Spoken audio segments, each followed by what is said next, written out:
And truth be told, I don't know if it's like a really terrible case of blue balls or if I'm constipated because, like I said, I changed all my medication. Oh, Right. we are live. Oh, hey Welcome to everyone. You Had Me at Bigfoot. You That had was me at Blue actually, Balls? yeah, You Had Me at Blue Balls, the new podcast about Tom's inability to self-diagnose. And he just, this is based on a true conversation. You know, when they do the based on a true story. This podcast is based on a true conversation that Jerry I and feel I like with had. our conversations though, it should be based on a true conversation. Dum dum bow dum bow down bow the bow real the real life bow law bow. enforcement officers. Uh, Yeah. yeah, Cute it's little story, either by it's the way. either Law and Order, Special Victims Unit, or it's cops live on location. Right. Kentucky.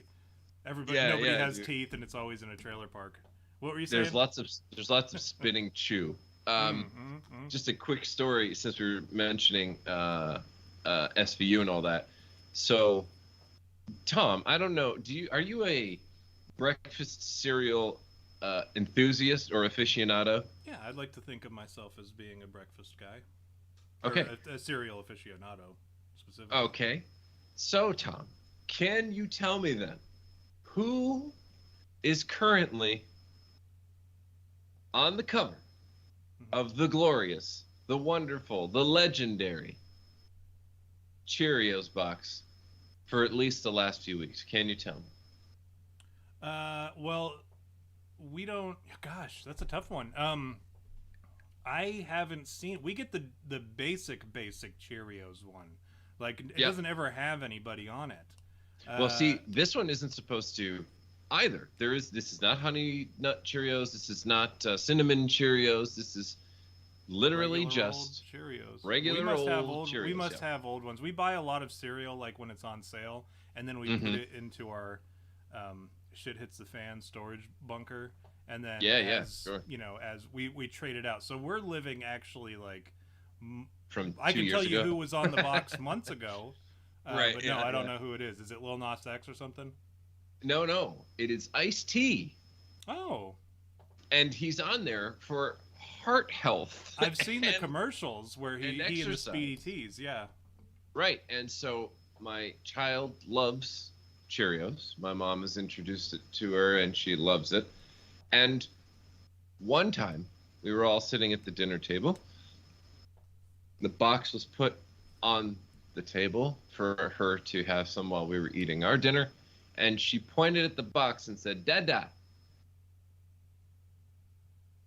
At iced tea, she said, Dada. So I'm not sure whether there's something I'm unaware of regarding the origins of my daughter, or We have learned a lot about. No, I know that's not. I know that Ice T is not your child's father. You know how I know mm, that? mm. Um, because I have seen Ice T's daughter, and Oh, I Ice see. T's daughter looks like,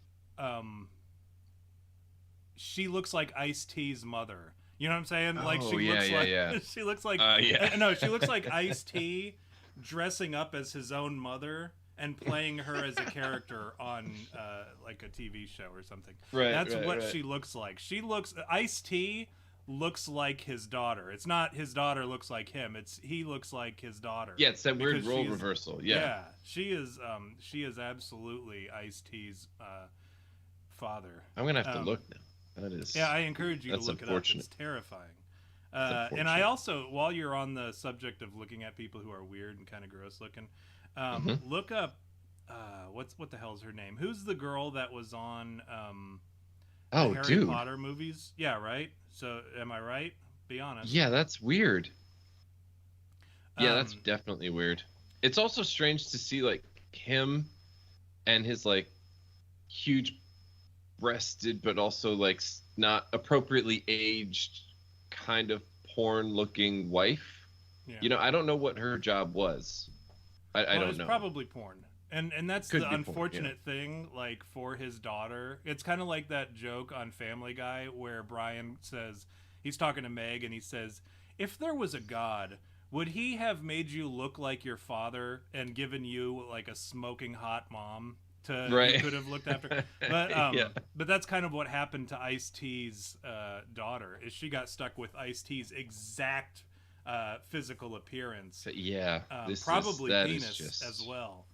But while we're on the topic of people who look hilarious and disgusting, I'm not talking about Ice-T's daughter. I'm talking about Ice-T. Dude, by the way, Ice-T's I daughter literally... is a beautiful young woman, and she has the whole world ahead of her, and I hope the best for her.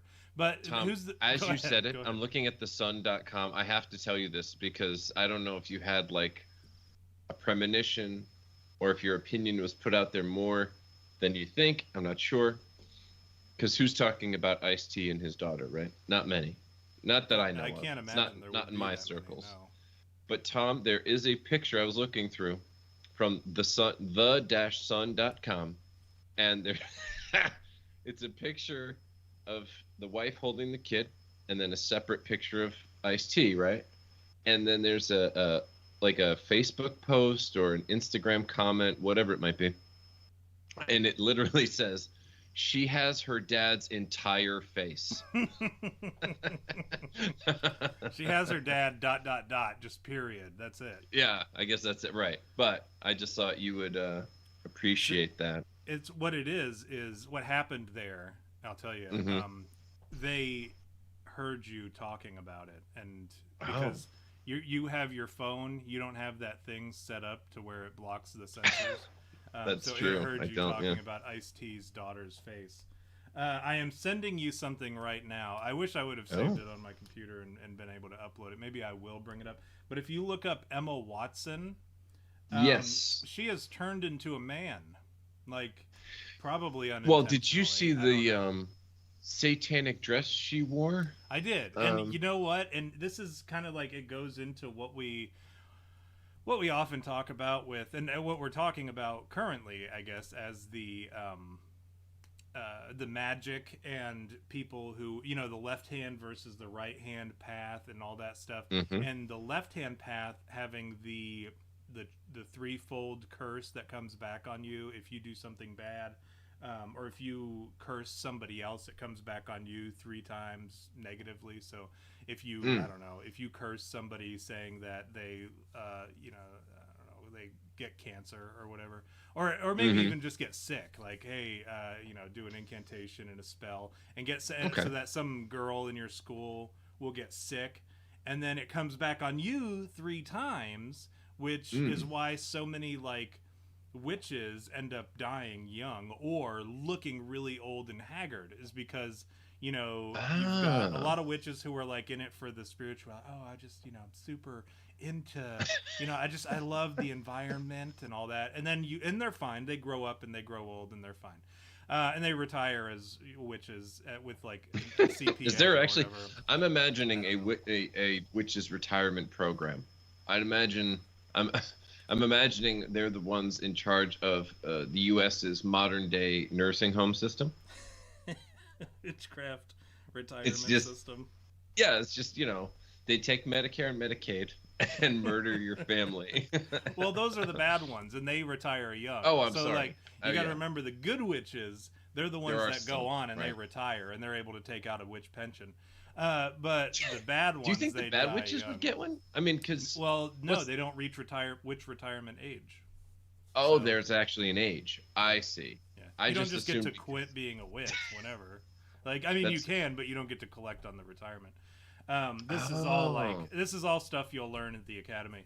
The witch is that why academy, Nicole Kidman keeps having to marry rich men, because she ago, she left should have retired, and yeah. Huh. But wow. Speaking Aquaman's mom for a reason. Speaking of witches and such, while we're like you said, this girl Emma Watson, she looks like a man now. She looks very haggard. She looks awful. And you know, as you mentioned, she got into the demon stuff with that. Yeah. You know, that dress, and that's like your outward public look. You don't do Yeah, just that imagine what you do at until you're home, very you know? comfortable, right? Yeah, you have to be very, very comfortable with something to go out into the world and be that character. So clearly, Mm-hmm. she's done some things that she's probably not proud of, and this has led to her taking on this appearance of like 2022 Emma Watson. She just looks terrible, awful. Everything about her, Mm-hmm. you can't find one good quality about 2022 Emma Watson. But No. I say all that, and we can move on from that to like still witch stuff, because as you Okay. know, I have, and this is way more important than Emma Watson actually being a witch.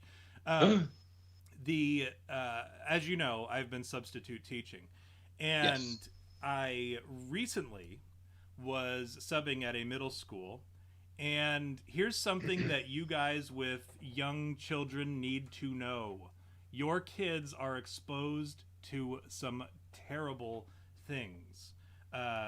Just kind of casually, not from an Mm-hmm. academic standpoint. Like, I'm sure I don't know enough about the curriculum because I don't teach it.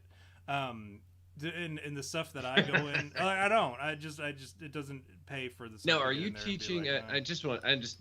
like, I don't need an actual location, but are we sure. talking about a religious school? Or are we No, talking about a? public Oh, schools. Yeah, public school system. dude, can I ask you this? How long Mhm. during a class do you spend sitting backwards in a chair? How often do I come in and say, "All right, listen up. I got to rap with you. I'm gonna I rap gotta with rap you with you. guys." How you Turn the doing, chair fellow around, kids? flip my hat Uh, around backwards, and then they're like, "Hey, mm-hmm. he's sitting like us. He's one of Yeah. us. We And then can you go, trust how him." do I reach these kids? How do I reach these kids? No, I don't do any of that because I Damn it. don't. Oh. No, I don't. I don't. I'm like, I could care. Here's the thing about being a substitute teacher is I recognize Right. that they don't recognize my authority.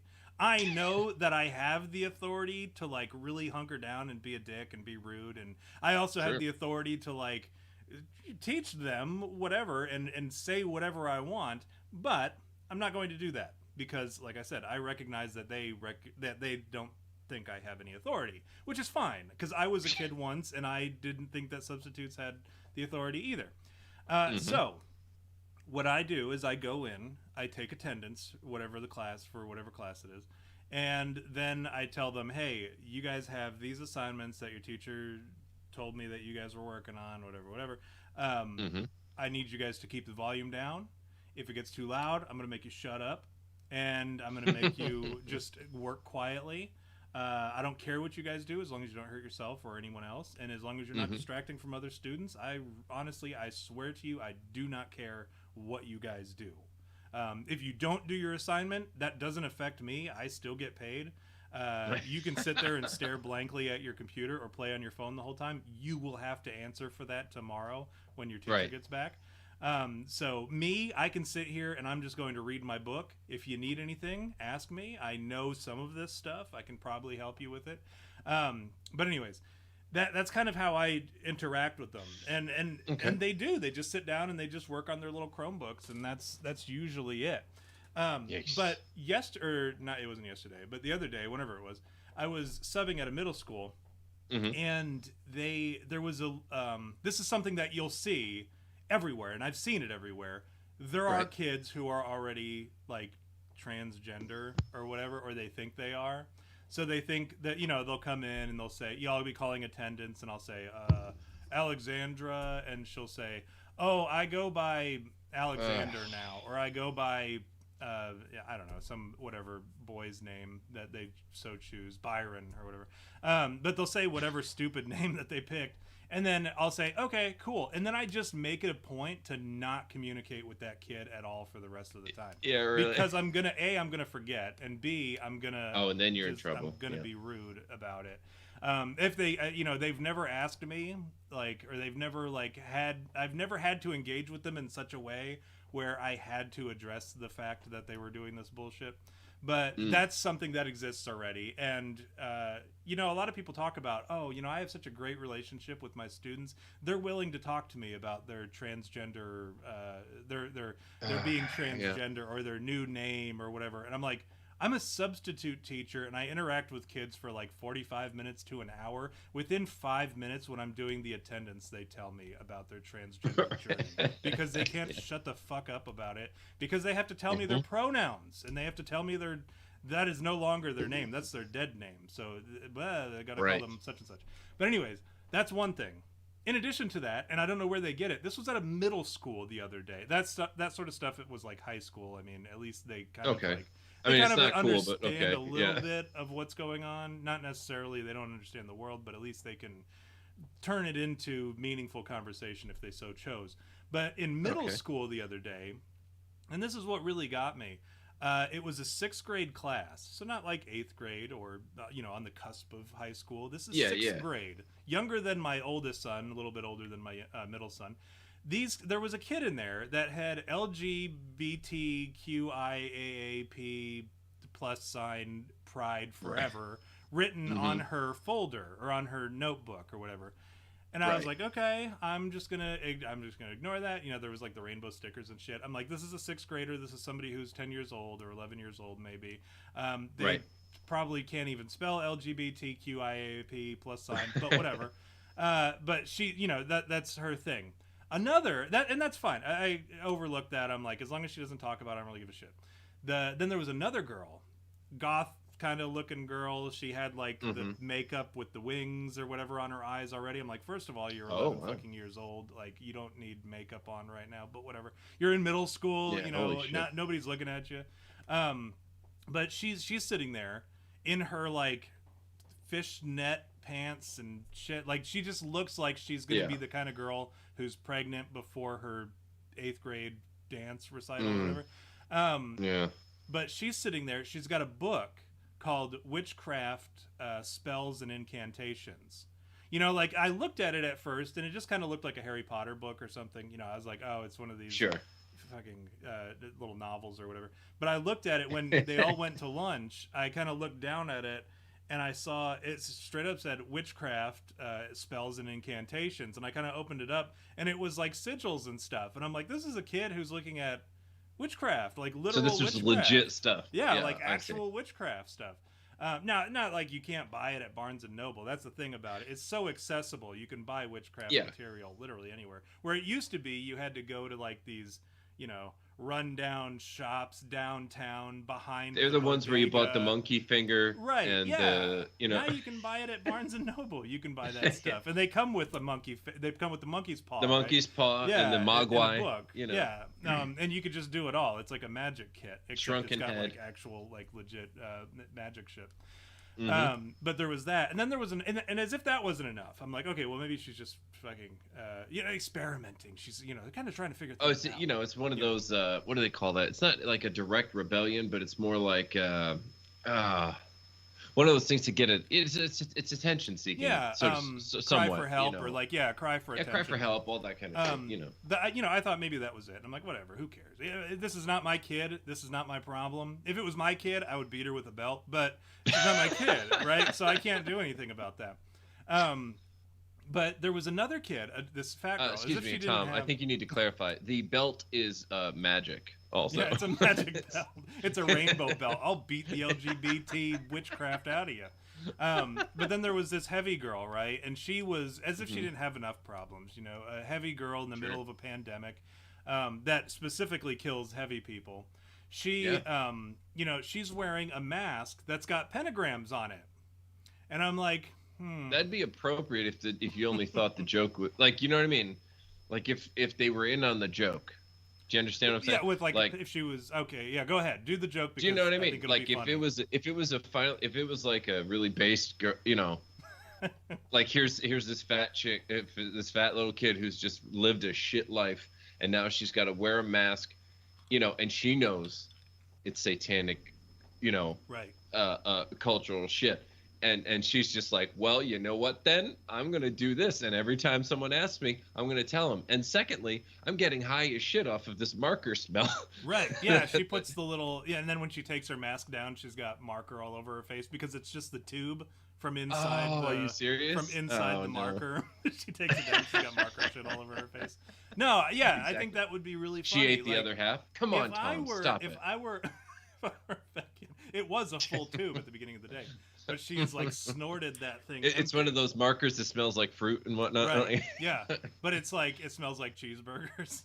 Yeah, I was gonna say I got the pizza marker. Yeah. So if I was a fat guy in school having to wear, I am a fat guy, but it's like an if. Not about you, by the way. I was going to say me. Excuse me. Oh, the subordinate clause, right? No, I would, if I had to wear a mask every day, I would wear a mask that had like cheeseburgers on it or something. You know, like it would be something like cats with laser eyes, yeah, or something, whatever it is. Something stupid that they're like, oh, it's. I'm going to have fun while you're guy. killing me. You fucking assholes. Yeah. And well, I'm catching pneumonia from having to breathe my own nasty breath all the time. Exactly. But yeah, so she was wearing a pentagram mask, and so I'm like, I'm seeing all this stuff. And now I have kids who are in these grades that I'm teaching. Some of them. Sure. And I wasn't aware, and we talked about this with Euphoria. Like you kind of have to know what is going on in these schools, and right. I didn't know that, you know, with Euphoria, I'm like, well, it's glamorized, it's a lot more, it's hypersexual, so it's like I get that there's sex and drugs going on in high school, but like not to that degree. But now that I'm seeing middle school, and I'm seeing in some cases a little bit of the high school, right. I'm seeing how like crazy middle school is. I'm like, maybe it's under sexualized on that show because like the right. way these kids are, they've got some problems, and we're not doing them any favors by allowing this behavior. I think, honestly, we do need to release the wolves back into the schools. You know, you and I had a private conversation on Telegram briefly, and I don't remember what prompted the statement from you. But we were talking. Have been anything. Yeah, I say some pretty fucked up things on that. Well, this was actually not that bad. It was more philosophical. And I guess this is where I want to go with it. Not to necessarily go on some philosophical tangents, although we are just free balling it tonight somewhere here. Yeah. You had mentioned, and I wish I remembered what it was. You had mentioned, we were talking about something, and I said something along the lines of, you said, okay, I'm not even going to go into that because I like us having this channel. But essentially the conversation led to a point where I said, I like to believe that if there's X amount of evil in the world, then science tells us, at least, right? Physics, science, what have you, tells us for every reaction, there's an equal and opposite. Every action, there's an equal and opposite reaction. So my theory in that sense is, for all the evil and terrible shit, there has to be that much good in the world to counter it. You said, I don't believe that there is. Yeah. And then I said, well, what if the equal and opposite is God? And then, of course, in this case, that could lead to of course, again, a little bit of a knock on the door of apocalypse, revelation, whatever, that people think we may be going through right now. Yeah. Because eventually, if like you say, oh, maybe there's not enough good in the world to combat this stuff, because it's just so much bad everywhere. It's like, I find that I don't know about you, but I've been battling a little bit of the nasties in my brain piece. And part of it is, on the one hand, I feel like I can do all the prepping I can, all the homesteading preparation, all the hunkering down with my wife and daughter and family, and try to get everybody at least in the mindset that some shit is happening. So we are about to face Venezuela type stuff, and that's only the beginning kind of thing, right? But at the end of the day, I don't have any control about changing that from happen. Like, that's gonna happen, right? And that's depressing. And then the true depressing part is that outside of a true flipping of the coin, in the sense that a more spiritual, godlike, existence for us, simpler, more spiritual, more in tune with the earth and the Lord and everything, until something more pure, unless there was a flipping of the coin to something more pure, or I suppose where everybody just goes up to heaven who's going, and then after that, well, whatever. Then the other side of that coin is, let's say you did manage to stop all this, but then we all decided to just go back to the system that we're in. That's awful still.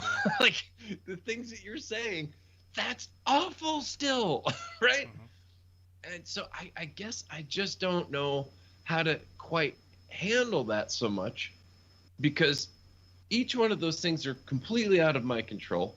I'm, people, you ever heard the phrase like a red in a blue state or blue in a red state or whatever, and like you feel like you're the one person surrounded by a whole bunch of other crazy people. That's you. It's like that, but worse, because it's global. It's, like, it's like you said, how do people not know or whatever? I forget what we were talking about 5 minutes ago, where you were like, I don't know who doesn't know. Yeah, the news. That's right. Yeah. I don't know who watches the news and doesn't know or whatever, or believes them or whatnot. But it's like, clearly there's some level of manipulation, or at least manipulation enough to make us believe that there are that many people out there who believe it, right? Like the wagging of the dog, so to speak. Mm-hmm. And yeah, man, I guess I don't know how else to finish this phrase except to say, like, holy shit, dude, like, as much as I wish I could just go back to Marvel movies and collecting Batman figures and like, okay, slightly growing my garden because I think it's fun, at the same time I'm like, that system's horrible. And so no matter which one you choose, outside of like a literal huge spiritual uprising and things to really put the entire globe on its end again, so to speak, this is going to be fucked for like a long time. Yeah. And the only alternative, I suppose, is if you can grow mini communities and do that, yeah, I don't know what else to say about it. Just hearing you talk about this, I was like thinking, well, that's why people are taking their kids out of schools in droves. Yeah. And it's like, well, yeah, but there's still this stuff. And then these kids are still stuck out there. And then these kids are still in these, and I was thinking to myself as you were talking about all these kids, you know what I thought, Tom? Honestly? I said, well, who the fuck cares? Because they all got vaccinated by their irresponsible parents, and they're probably going to be sterile. Because that's what they're doing. It doesn't matter, because they won't make it to graduation. Myocarditis has a 90% chance of, or 90% fatality rate. Oh yeah.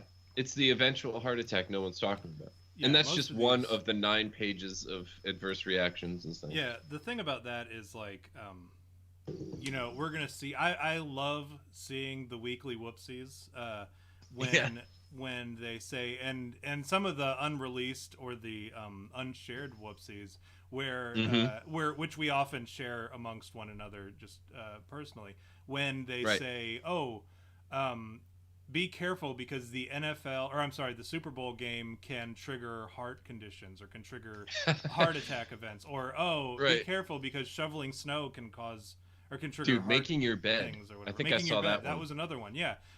Be careful because the referee whistle during a sports game is enough to and you see all these things and you're like, well, okay, but it never did before. Right? Mm-hmm. Like, this is the first time. If this is like, why are you telling me this now? Why didn't you tell me this? I mean, referee whistles have existed for like a century, right? Like, why is it just now all of a sudden? Like, all of a sudden, shoveling snow, is that something new that we just started doing this year? Is that like, is this something that I'm unaware? Super Bowl, what Super Bowl was this? Like 50 something? Like, Super Bowl has been going on for a very long time, and people don't typically have heart attacks during the Super Bowl. When they're watching it, right? And every day it's something new, and I look forward to in 10, I'm sorry, not 10 years, but like, I don't look forward to it. It's actually very depressing. But when some of these kids who, I don't know, like the class that I just subbed in a couple days ago, within 6 years, most of them will be dead. Like, they won't see their graduation, or very much like stage. Debilitated. You know what I mean? Yeah, they'll all be the retarded kid in the wheelchair with the cerebral palsy kid from Breaking Bad. They're all going to be those kids. And I'm going to look at my kids and I'm going to count my blessings. There's 3 of them because I didn't vaccinate my kids, and I didn't personally get vaccinated either. And it came up when we were in that class the other day, because this 4-H lady came in and she was talking. And she was talking to one of the kids about how, there's apparently a new strain of COVID. This is literally I know. She's like, there's a new strain of COVID, and I hear it's more contagious. And I said, that's a good thing, because the more contagious it is, the less likely you are to have any real adverse effects from it. Look at Omicron. It was super contagious and nobody fucking died from it. One person died of cancer, and he just so happened to have COVID at the time, and they assumed that it was an Omicron death. I said, so the more contagious it is, super duper. I'm happy that it's more contagious because that means I'm going to get it eventually, and I'm going to be, I'm going to have immunity to it, because I still haven't gotten COVID that I know of. I might have gotten Omicron and just never noticed. But she was talking about how one of the kids came up and she was talking to the 4-H lady, and the 4-H lady said, well, are you vaccinated? And the little girl said, yep. And my parents made me get vaccinated, whatever. And then the 4-H lady actually had the audacity, to which I met with more audacity. She said, who among you is vaccinated? Show of hands. And she made the kids in the class raise their hands if they were. What? Or she said, who in the classroom is unvaccinated? Show of hands. And I raised my hand right next to her. And so that she could see that I'm not vaccinated, and I'll be damned if I'm going to get vaccinated. Because at this point, vaccinating your kids, you have to it's not like you have to be so ignorant. It's not like an elderly person, right? An elderly person who is vaccinated, or somebody in their 60s even. Like, I have a lot of friends who are kind of like my parents' age, who got vaccinated. And I get it, because they were the first in line and they had no idea. They were just like, well, this is affecting our generation. This is affecting people our age.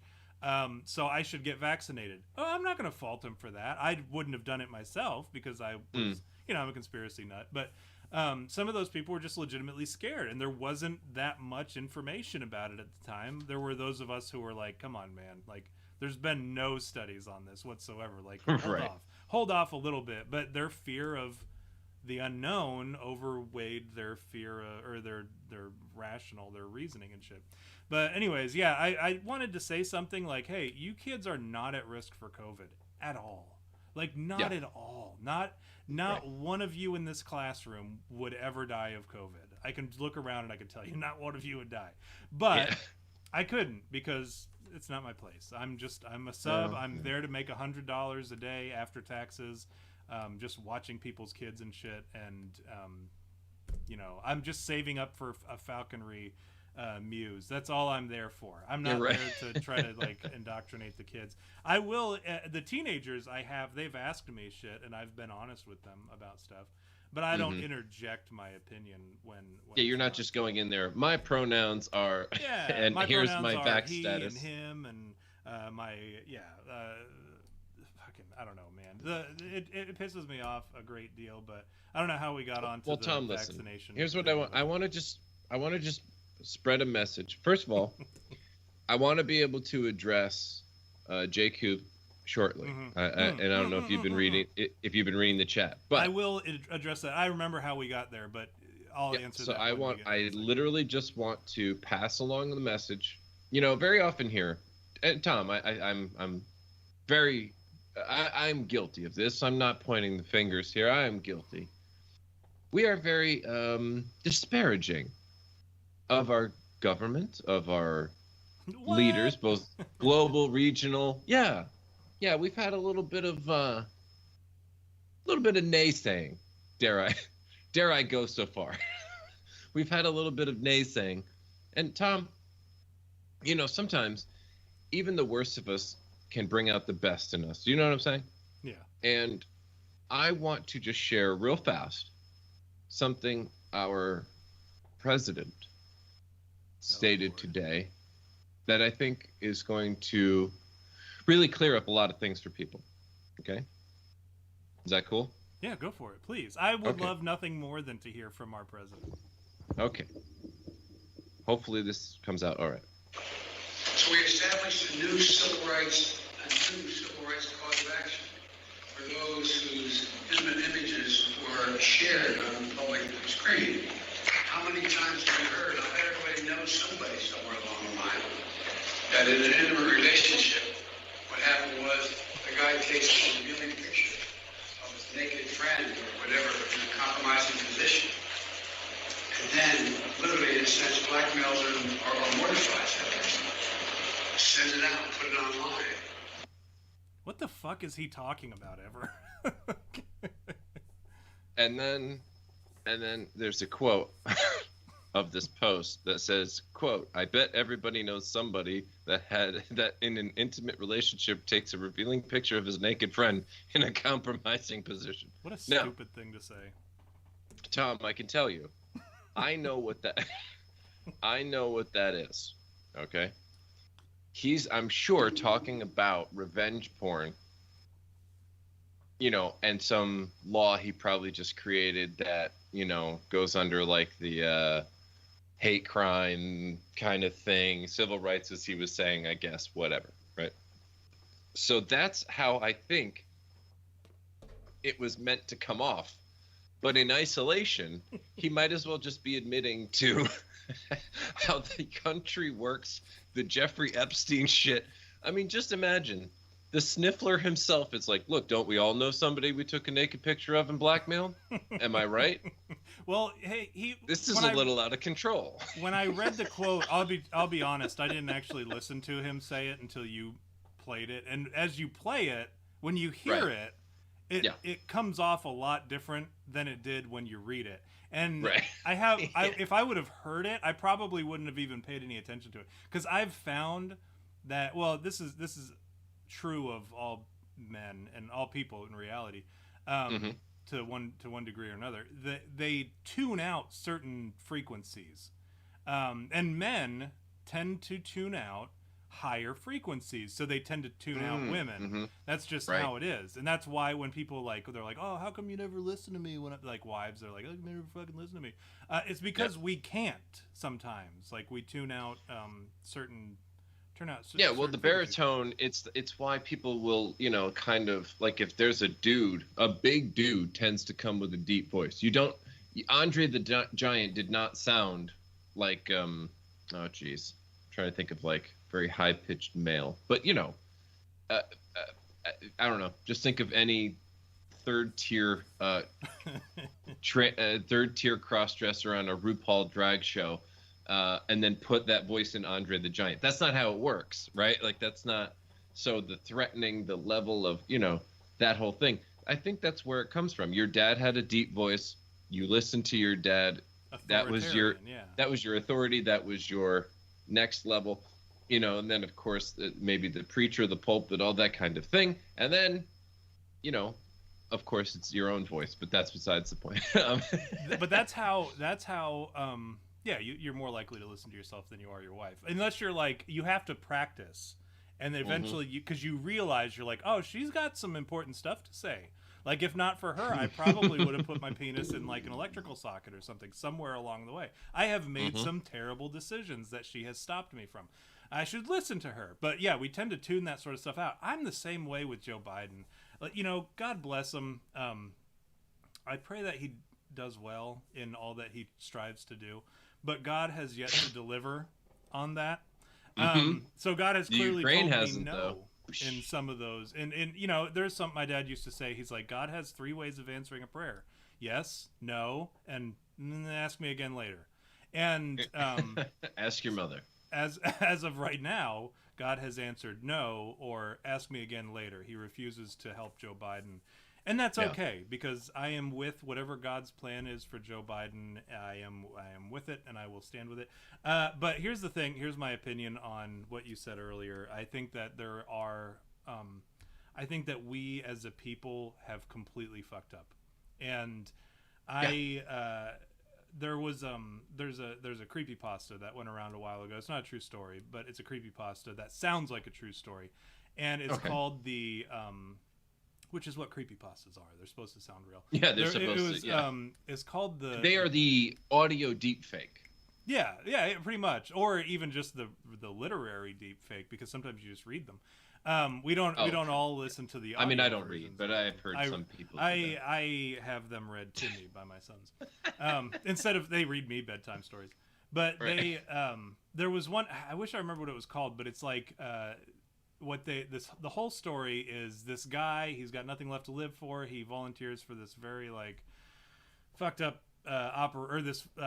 fucked up experiment where they were going to sever all of his senses so that he would no longer experience sight, hearing, taste, touch, nothing.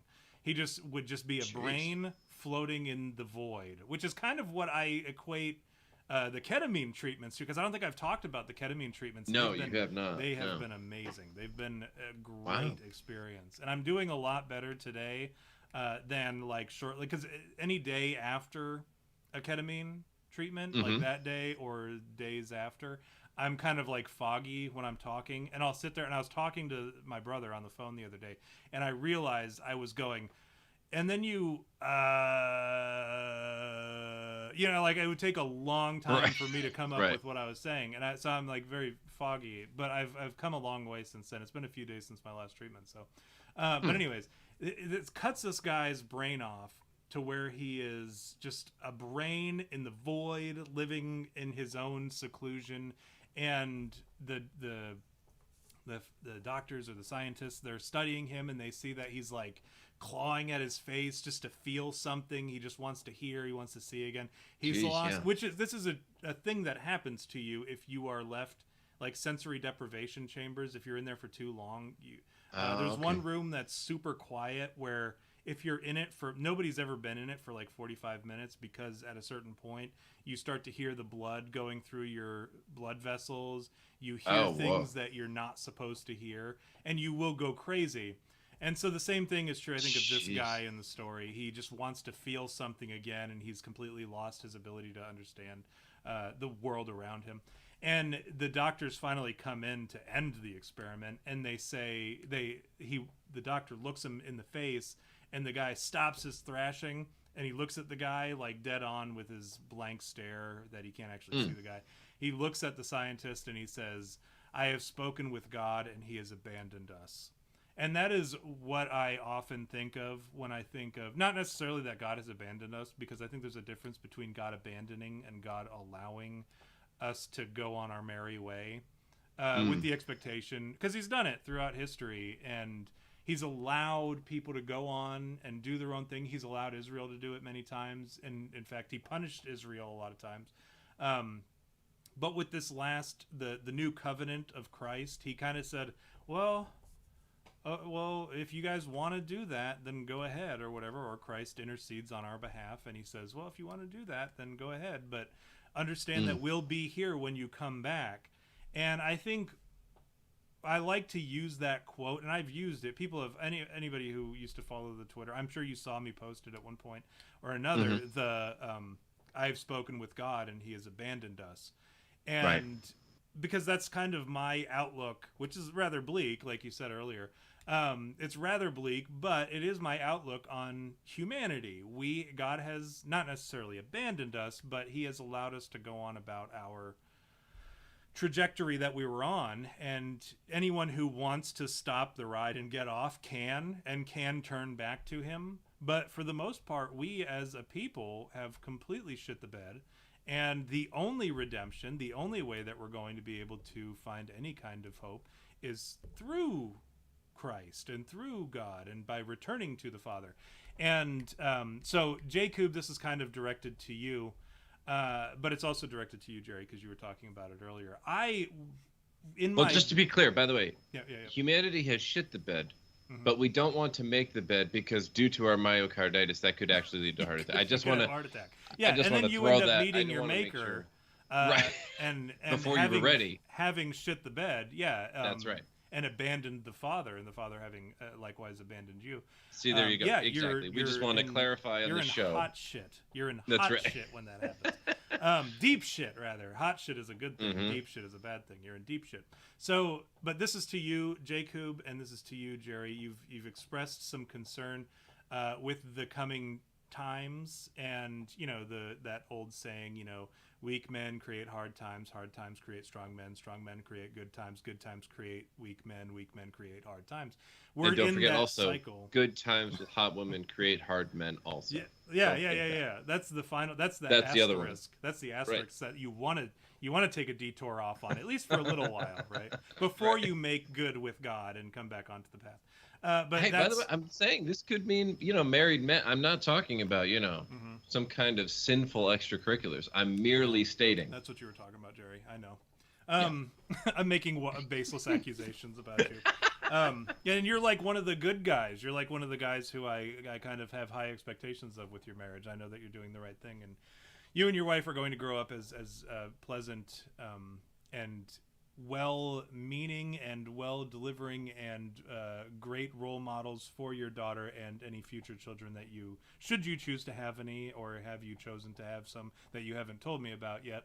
But yeah, so, but that's my, Well, thank my, you, by the way. like I said, my bleak outlook on life in general. As you guys know, I struggle with depression. And by the Like, way, I you want to, would just not before you go believe. too far Yeah, from yeah. that compliment, I want to also send it back to you because, Thank you. again, you've managed to have the balance of both spirituality and sense of humor, and I think that's important. Also, although I've not spoken directly with her, the stories you tell me about your wife and her like complete innocence and naivete, the fact She's that too person, good for this world. She's right, the too fact pure that for that this person world. exists in your house is I a protect her perfect from balance. it. You know, it's the perfect balance that I think, you know, because anybody could watch this show, and after however many hours we decide to go that night, sit there and go, and that guy said that guy's got kids, or these guys got kids, you know, whatever it is, and then it's like, oh no, you got to talk to their wives though, because there's a delicate balance going on here. That's what our wives are for. Is they're the ones that they toe the line. Well, we go over the line. They toe it. To Right. bring us back. They tell us where the line is, at least. Yeah. Well, I appreciate that, Jerry. I like it reminds me of that song by Lonely Island, the Compliments song, where he's like, they're just talking about how like they want to blow each other and fuck each other, whatever. And then like the guy who does the hook, he's like, hold on, this song is kind of gay. Like this got really gay all of a sudden. Yep. If you haven't listened to it yet or ever, Lonely Island, it's called the Compliments song. It's very funny. Dude, I have to tell you, Lonely Island, I mean, Andy Samberg in particular, by the way, I feel like while some of his movies haven't always hit the mark and maybe he can be certainly annoying, I feel like he's this underrated comedic actor. Very, very funny guy. Because he's got the television show that I thought for a mainstream show was actually pretty funny. Yeah, I mean, I didn't watch it after like 3 seasons, but still, I'm just saying. Yeah, I agree. You know, it was very funny for what I watched of it. The 3 seasons. Dude, and Hot Rod was one of the best spoofy dumb movies I've ever seen because it's just so absurd and over the top, but also, you know, like just enough wink wink kind of cute also, where it's like, oh yeah, okay, no, they're not being obnoxious, they literally know what's happening and they're trying to tell you like, oh, here's what we're doing kind of thing. You know what I say to my kids all the time whenever they creep up on me and try to attack me is I say, you know, I toss them over my shoulder onto the bed or whatever, and I say, never sneak up on a man who's been in a chemical fire. And then like Frank. Yeah. Anyways, but yeah, this is directed to you guys. I struggle with depression. I struggle with PTSD, major depression. I have all that shit, and it's a difficult road to hoe. And I'll level with you. I'll tell you why. And we talked about this earlier, Jerry, about why I broke up with my crazy doctor. Right. I'll tell you why. I found a great deal of hope in religion, and I didn't think I would. If you would have asked me 5 years ago, some of you guys have been here since then, since before I started seminary, since before I started my religious course or whatever. If you would have asked me 5 years ago, I would have told you were crazy. I didn't even barely attend church back then. But I have come a long way, and I found a great deal of hope in religion. And the thing is, and you would think that this is contradictory, I find a great deal of hope in death. Dying means nothing to me anymore. If it happens, it happens. I am prepared. I am prepared to lay my life on the line for anybody. It doesn't, because we're called to do that. You know, love hath no greater man than he who should lay his life down for his friends. And I think that applies to anybody. If you give your life up for any other human being, I think that's what that verse is getting at. But you would be pissed off if it turned out it was a pedo, right? Yeah, well, you know, and that's a tough one, Jerry. That's something that you have to come to terms with too, is you have to be willing to forgive those people too. which is I know. hard. It's I've hard, heard and it's one of those things that we as humans largely would struggle with, and I think just as decent men, we would struggle with, and that's something that you have to come to terms with. Let's just say, Tom, there are different definitions of mercy. Am I right? Right. Well, I've heard this too, where they say that the death sentence is sort of like what we're supposed to do because it sends them to ultimate judgment. The crime that they committed was so bad that we are not capable of judging them, so they must be sent before the higher judge, and which I agree with. I think that's a pretty good way to look at it. But anyways, I find a great deal of hope in all that, and with regard to my breaking up with my guidance counselor, my crazy doctor. She's a counselor, a social worker, and I was supposed to be doing talk therapy with her. Real decent person. Like, I thought she was pretty cool, and she would hear me out, and she would help me out with certain things, like smaller issues. But I had I had to explain to her, she wanted to do talk therapy called something, written exposure therapy or something, where like you write down, you talk about your trauma. Now this is for people who had like a notable like if a woman was raped, that's a trauma, right? And that's something that you would be like, well, that was my issue, right? And so you would sit down and you would do that, and it's like 5 sessions unless least. It was a dolphin, by the way. Yeah, we have to in clarify, which case, just to go back to 2 weeks ago. We don't want to. You have to return to we don't want to go back on what we would talk about. Rapenarium. Yeah, we don't want to. But yeah, you have a discernible trauma that you can go back to, and for 5 sessions and for 30 minutes each, you sit down, you write out your trauma, you explain it, you discuss it, you talk about it. That's something that they're trained to do with you. She said that, hey, we should do this written exposure therapy or whatever. And I said, okay, yeah, we'll give it a try. And then as I was reading about it, because she sent me the information on like how to prepare for it for the first session, which was supposed to be this week, yesterday actually. And she said, here's the information, go ahead and read through it, and if you have any questions, hit me up, or we'll kick it off right away on the next appointment. And I said, okay, yeah. So I'm reading it, and believe me when I say, like, a lot, I think talk therapy is fucking stupid. I think it's the dumbest thing ever for some people. I'm sure it's great for some people, but for me, it was just not something that worked before. And I gave it the old schoolgirl try a few times. But this last time, they asked me... From the back of a van? Yeah, exactly. I bent over and gave them the old oh my goodness. bang bros try. But no, I tried. No wonder the talking didn't work, Tom. Yeah, there wasn't a whole lot of talking. Right. But your lines were muffled. Yeah, it was just a whole lot of very difficult to get any talk therapy done when you've got a dick in your mouth. that's my quote for the day. Let me. I was gonna say that's the quote for the week. Let me. Okay, 1 hour and 3 minutes. That's where I need to go to write down my exact quote. But no, I really tried, because they were like, listen, I told you we were trying to do change the medication, try to do this ketamine therapy. I'm like, I want to get better. I do. I want to be like a good father to my children. I want to be a good husband to my wife. I want to be a contributing member to society again. I haven't been that in a long time. I said, I want to do it, and I need you guys to help me get there.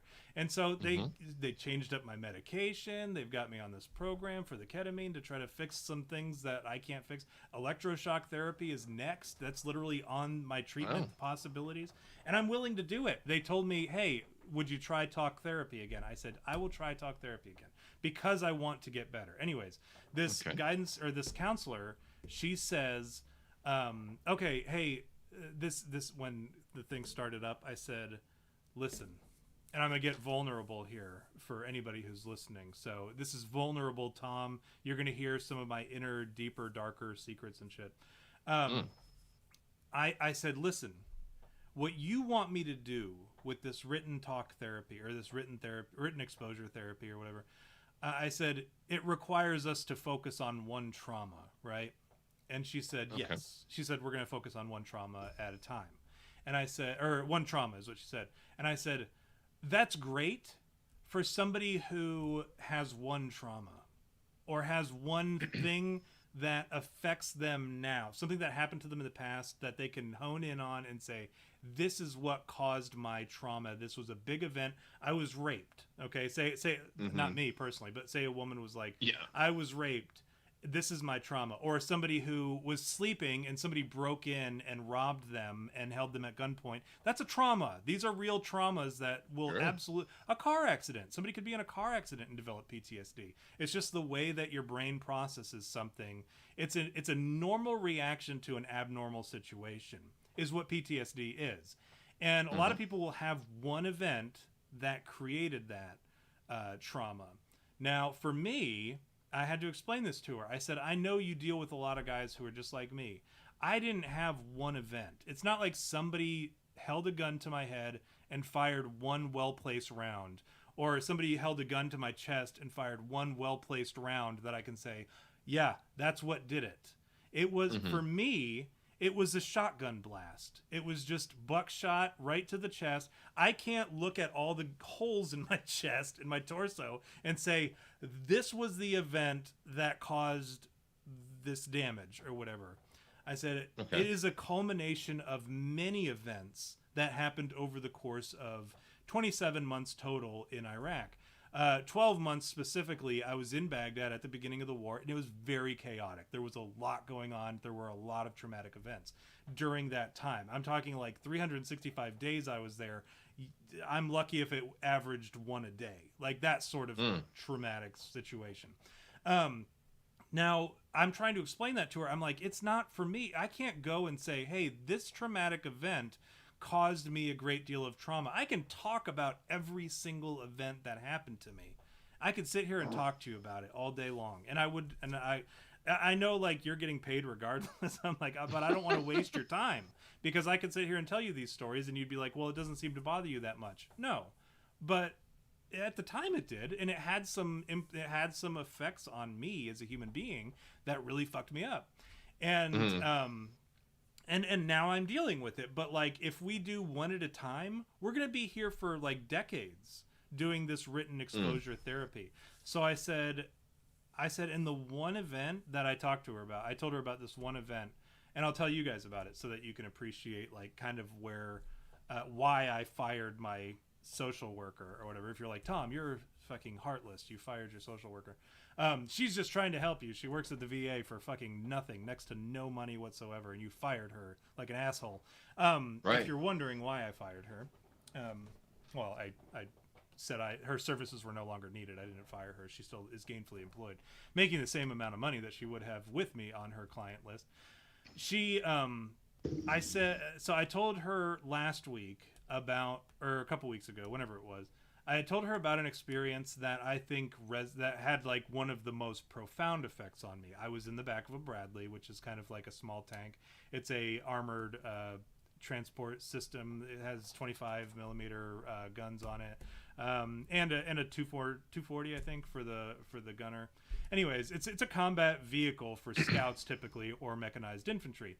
And I was in the back. I was a dismount because one of the soldiers that was normally on that track was injured, I think, and they said, hey, Miller, you fucking go, and you're a scout today.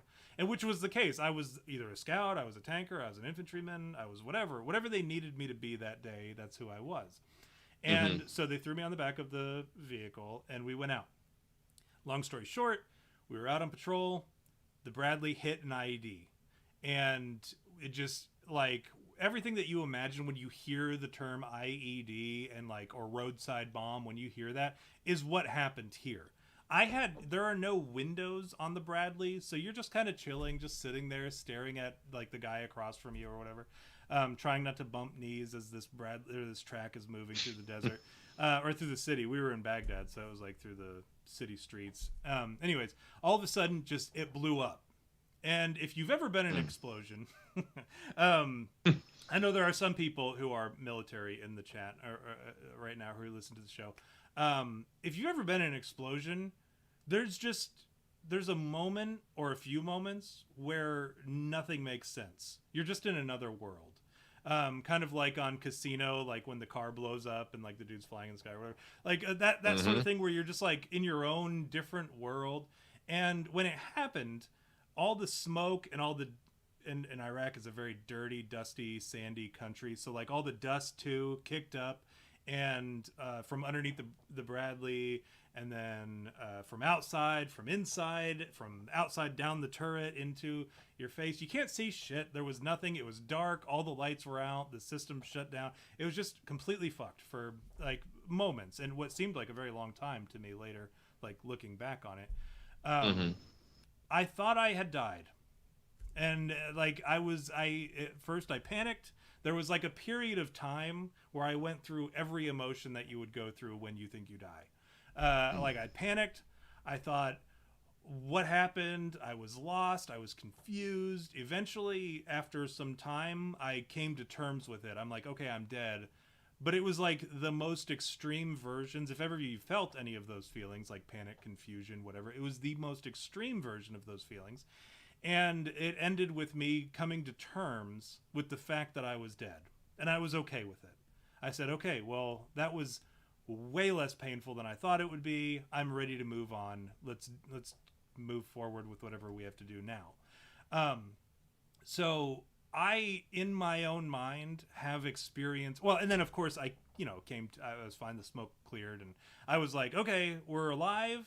Okay, everyone's here, everyone's accounted for. I have all my fingers and toes and shit. And we jumped out the back and we started shooting because there was small arms fire. So it was like this moment, though, that seemed like it lasted for fucking ever. And I was confident that I had died. And I have already crossed that threshold prematurely, right? Right. And so now, when I'm talking to my guidance, or my I keep calling her my guidance counselor, as if she's like telling me I need to go to a technical school or something because I don't have the grades for college. But my social worker, she says to me, she's like, let's talk about that. And I said, what if I don't want to? And she said, well, why wouldn't you want to? And I said, because I've already crossed that bridge, and why would I come back so I could go across it again? If I died today, it would be if somebody told me, if a doctor told me, hey, Mr. Miller, you have 2 weeks left to live, I would have already made peace. I'd be good. Like, because I've already done that. But if I come back from that and they work through that trauma and basically unpack all that trauma and turn me back into a living being mentally, then I have to go through that again. And it was a terrible experience, I'll tell you. Dying was a terrible experience. And I don't want to do that again. And I told her that. I said, I know it would probably be great for me. I know I would probably live a fulfilling life. It's almost like when you're like, you only have 3 hours to sleep, but you're like, well, I'll just go ahead and get dressed now. I'll sleep uncomfortably, but at least I'll already be ready to go to work when I wake up. You know what I mean? Like, you're kind of making preparations that are going to make you miserable for the remaining time, but you're making preparations that's going to make it easier later on. I'm in my life. That is my life. I have already changed for tomorrow, right? Like, I'm already wearing tomorrow's clothes. And I don't want to change into my pajamas knowing that I'm going to have to change into my work clothes for tomorrow.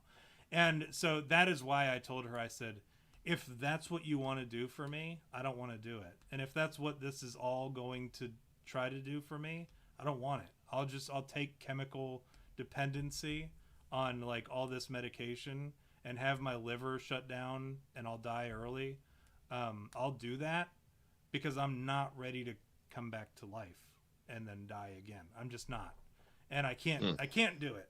So I said, and then I told her, I jokingly said, cause she was silent. Like, she shut her lips. Like, she just like clammed up. Like, she didn't know what to say. And I said, are we breaking up right now? Is that what's happening? And she started laughing. She's like, yeah, it's not you, it's me, whatever. She's like, no, I get it. She's like, I wish you the best. And she's like, I can't tell you what you need to do. You need to make those decisions. And I said, is what I said weird? Does it make sense? Have you heard it before? I was like, I know you deal with a lot of vets. And she's like, It happens. Everybody processes trauma differently, and some people don't want to process it. Like you don't want to process it. You don't want to deal with it. And I can't tell you that you have to process it. And I said, okay, Right. then fucking sayonara. And that was it. And we parted ways. And so that is why I fired my social worker, Jerry. I know you asked me earlier why I did that. And Jake, Yeah. I want you to know that I know the sort of things that you have had to go through recently. It gets easier because I have gone through something similar, the same sort of situation as you have gone through. I don't know what it's like for you because I don't know how it made you feel, but I know that the way that it made me feel has gotten easier. It never gets completely better. It never goes away, but it gets easier to deal with. And you have to find ways to deal with it. And I know that's not probably, there's no miracle, magical way to deal with that sort of situation. Hi, Critter Me Timbers. Welcome to the chat. Well, I haven't even welcomed everybody else to the chat yet. But it gets easier as you learn how to deal with it. I have learned how to deal with dying by doing so and by finding faith in a higher power. I found it through Christianity, which I think is the right answer. I'm confident. I have built my entire faith around it. Some people find comfort in other religions. Some people find comfort in Scientology, which is, if that's how they find comfort, super duper great. But I would say that finding faith in God and finding faith in Christ and understanding and studying the Word and recognizing everybody has a hole in their heart. And what you fill it with determines what you do moving forward. Jerry, this applies to you as well. Everybody has a hole in their heart, and you have to fill it with something. Some people fill it with drugs. Some people fill it with drinking. Some people fill it with Dolphins. Dolphins, yeah, dolphin sex. Some people fill it with violence. Some people fill it with whatever. They find ways to fill it. And a lot of times what people have found, what I've seen, even just in my time as a chaplain, I've found that there are a lot of people who deal with it incorrectly. They use drugs and they end up filling their hole in their heart with drugs, and it ends up just making things worse. And then the people who find religion or find faith or find comfort in the universe, whatever it is, the cosmos, however you find to find a way to fill that hole is going to determine the trajectory that you take in your life. Now, Jerry, I know that you're a faithful man and you're working towards that too. And, and I know there's some people in the chat who are the same way. You're working towards trying to figure that out and trying to find a faith. I mean, I encourage it. I encourage just taking off on that journey, that's why they call it a leap of faith. At a certain point, you might think like, well, this is maybe not for me, or maybe this is too far-fetched for me. But sometimes you just have to take that leap of faith. And once you do, you realize how it can fill that hole in your heart. And it can make your outlook, you might be looking at a desolate wasteland of like what we're kind of looking at as a nation, as a world. You could look at humanity. Turns out it's only Jersey. Yeah, it's just... Take my wife seriously. Let me do the Leo thing. Oh yeah. But yeah, you do that. You look out, you can see a desolate wasteland for humanity. Because I look out and I see a desolate wasteland, and for humanity, and I think, like, well, that's not my problem, right? You know, like, because I look out into the distance and I see the desolate wasteland. I see how humanity is completely fucked.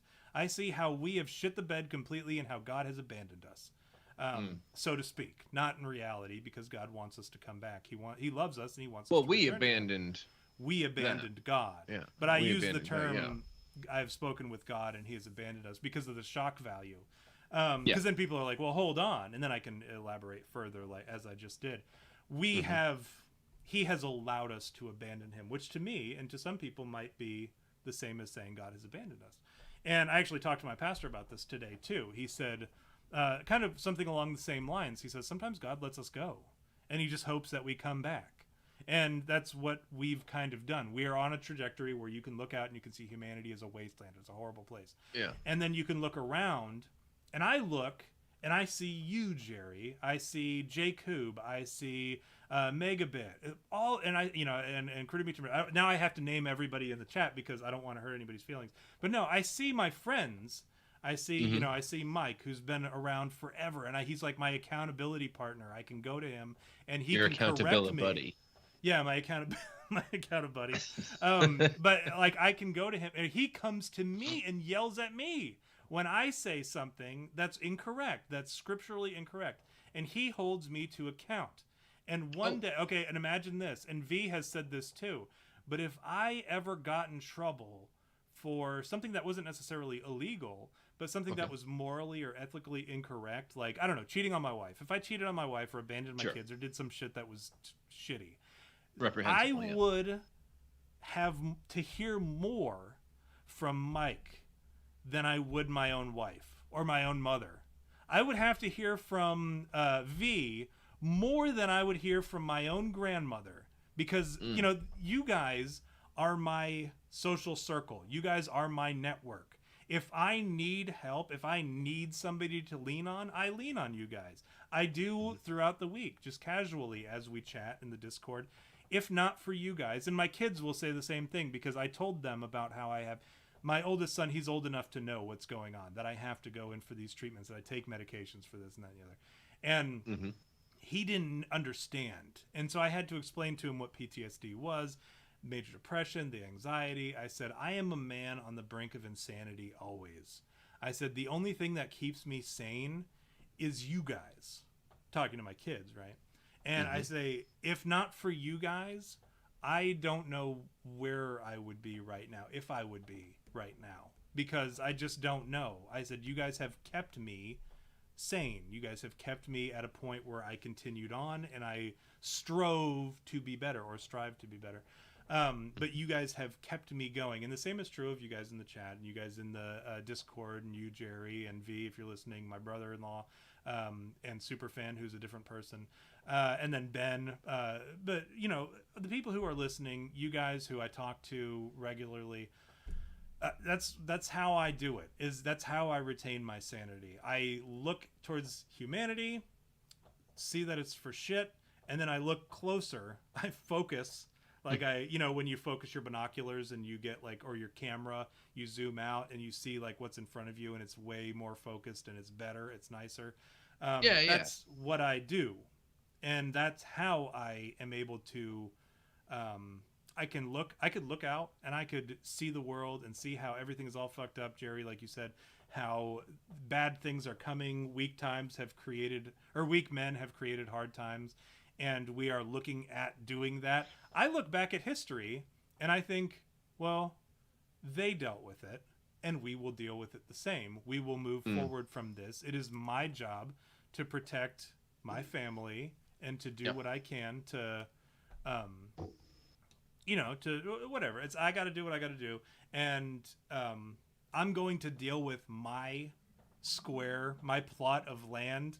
Even though I'm paying taxes on my plot of land to pedophiles and sickos, I am going to treat my plot of land. I'm going to protect it. I am going to do the best with what I can, and I'm going to enjoy it, because I have a family who I enjoy.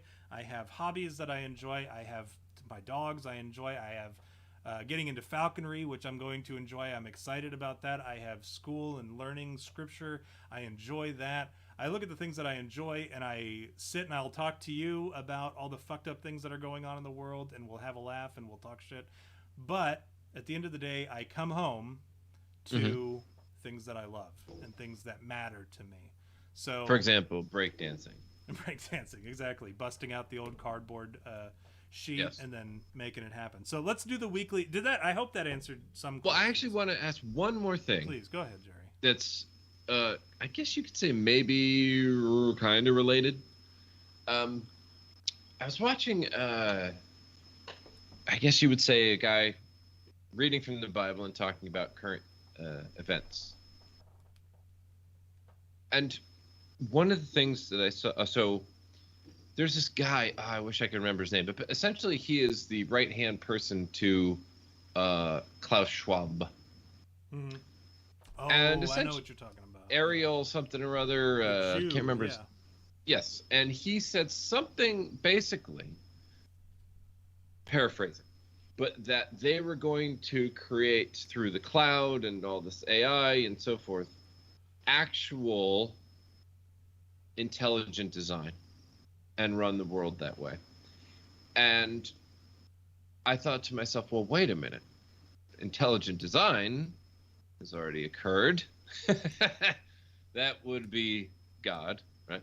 Yeah. And I guess my thing was, okay, let's say, and I think we could all agree, that most of society has turned their backs on God. Okay. Starting there. Yes, I agree, Tom, that it should technically take for it to either get so bad or to have some form of global revelation, whatever it is, and then have people go back. But I was wondering, isn't there some kind of situation, such as this guy is describing, where man tries to play God, that God would then go, all right, you know what? I've let you all play around for quite a while now. This is where I draw the line, and here are the ramifications. I'm back, baby. Rocky 6. I'm not training dudes anymore. I'm coming into the ring again. You know what I'm saying? Am I wrong in that? Are you asking, is God going to punish the world? Well, I mean, whether Or it's is the he whole capable world of it? or Will whatever. Will he it's only not even punish the unjust? I don't deny the capability for that, so that's not. I mean, No, I'm saying. I'm Okay. asking, is that enough for there to be an intervention? Because when we were discussing before, I kind of feel like he already did intervene. Oh, okay. Because the option before seemed to be we all have to make a conscious decision to go back. No. And I'm asking if they get to the point where they actually do put into place the AI and the whole intelligence. I mean, I thought that would be a big enough middle finger where God might say, "Hey, oh, you think so, do you?" And then do something. But I guess what I'm saying is, so now you're also saying he already did intervene. So I'm not sure. So what are you getting at? And then. So God acts in a certain way. I'm not the kind of guy Nonchalant. Yeah, he's very casual in his punishments and rewards, as it were. But no, I think so. Look at it this way: God has, and like I said, like I was going to say, I'm not one to kind of predict the nature of God. I mean, that's kind of what we do, is we try to better understand the nature of God, but we are incapable of doing so. Right. And to some degree, though, we can. And throughout Scripture and throughout history and throughout the history of man specifically, God has acted or performed miracles or acted in natural ways. For instance, when Moses parted the Red Sea, it says specifically that a wind came from the east, or an eastern wind came in and parted the seas. So there was also, I'm doing an exegesis of Joshua, and there is they were trying to figure out how the people Israel would have been able to cross the Jordan River. And the only way it would have been able to happen is if it dammed somewhere upriver and they were able to cross where they did. Because there were some points where it was shallow enough that if it dammed up, they were kind of like looking at, well, best case scenario, if all these things happened, this is how they would get across. Mm-hmm. And they found out that all those things could have happened. And they said, well, let's try to figure out if they did. And then they found out that one of the easiest ways that would take the least amount of guesswork, that was actually proven to have possibly happened at that time, was an earthquake upriver would have dammed the river enough to where the water level would have gone down low enough that they could have crossed. Okay. There is a fault line that runs along that river that would have caused that to happen. Now, also with Jericho, the walls collapsing and all that stuff, it could have also been an earthquake. Now, that's not to say that God himself did not intervene in order to cause the walls of Jericho to collapse, but his timing and his means of naturally having things happen that were divinely inspired is the discussion to have. Like, okay, well, if it's been mentioned previous to this that he uses natural means. Joshua was a different writer, so maybe he didn't recognize that a natural thing occurred and that it was divinely inspired. So I think that when the AIDS epidemic came out, that homosexuality was huge. It was very popular, and it was really picking. Yeah. Dr. Fauci, he was out there jerking guys off in Turkish bathhouses, and it was really picking up at the time. And I think what God did was he released AIDS or HIV because it still to this day largely impacts the gay community. You cannot be gay and not ever do gay things and still get HIV, but by and large, HIV and AIDS is a gay disease. Same thing. I mean, well, now vaccine AIDS is not necessarily. I was going to say VAIDS. Totally different thing. But I think that's no, dude, you had to totally be gay to get it. I think VAIDS is. I think that's a different thing, which is also probably a punishment. Well, I won't say this about God. I won't put God's name on this one, but it could be because all of a sudden people wanted to put their faith in man rather than God when you have a 99.97% chance of survival. Dude, and instead you say, I need man to protect me rather than my God-given immune system, and now I have AIDS. I think. Can I tell you, by the way, I'm glad you I'm sort of glad you brought that up because I've been going for walks, trying to get a little bit of, because I don't have tons of time, new dad and all that, and you trying have plenty to of time, Jerry. Stop coming up with excuses. Okay, fine. I don't have tons. I don't want to have time to go to the gym, pay money, or whatever. So during work, I go and walk around the city and try to get my steps in, if nothing else, right? And there's a bunch of churches nearby. One, I got a pretty good picture of chemtrails going right over the church. I thought that was pretty interesting picture. It's a slight against God, is what that is. Dude, I'm telling you. I took that picture and I went, I think this picture maybe has a little bit more meaning than I thought it did. I thought it was funny at first. Holy shit. Okay. But then I went around the corner and there was this other church. And I thought, well, this is a really pretty building, and I had been listening again to that same guy, and I'd really honestly been brought to tears hearing about I'm not well versed in like being able to quote scripture and things like that, so I'm sorry. But essentially, no, it's okay. I'm not either. I'm terrible at it. He was essentially reading the book, and he was going over what it's like to be. It was like, "What's in Jesus's mind" was the title of the video, or something like that, or be as Jesus's mind, something like that. And essentially, it was, there's all these commandments and things like that. But essentially, when you just break it all down, if you're just a very loving and kind person to everyone, then you're immediately not breaking the laws. You're immediately doing well and getting into that mindset of Jesus and that sort of thing. But it was more complicated than that. But anyway, I'm listening to this. No, it's not. What you're saying is exactly what Jesus said. And what he said is exactly what Jesus said. And I'll tell you why. Because we have the 10 Commandments. They're some of the few commandments that we're meant to retain from the Old Testament. The Old Testament was done away with, essentially. All the ritual and ceremonial laws of the Jewish people, that was designed to keep them on track until the Messiah came, and then they could get rid of all those rules and they would have been prepared. But since they weren't following those rules and they kept getting in trouble throughout the Old Testament, they kept having to be punished. They weren't retaining the ceremonial and ritualistic laws.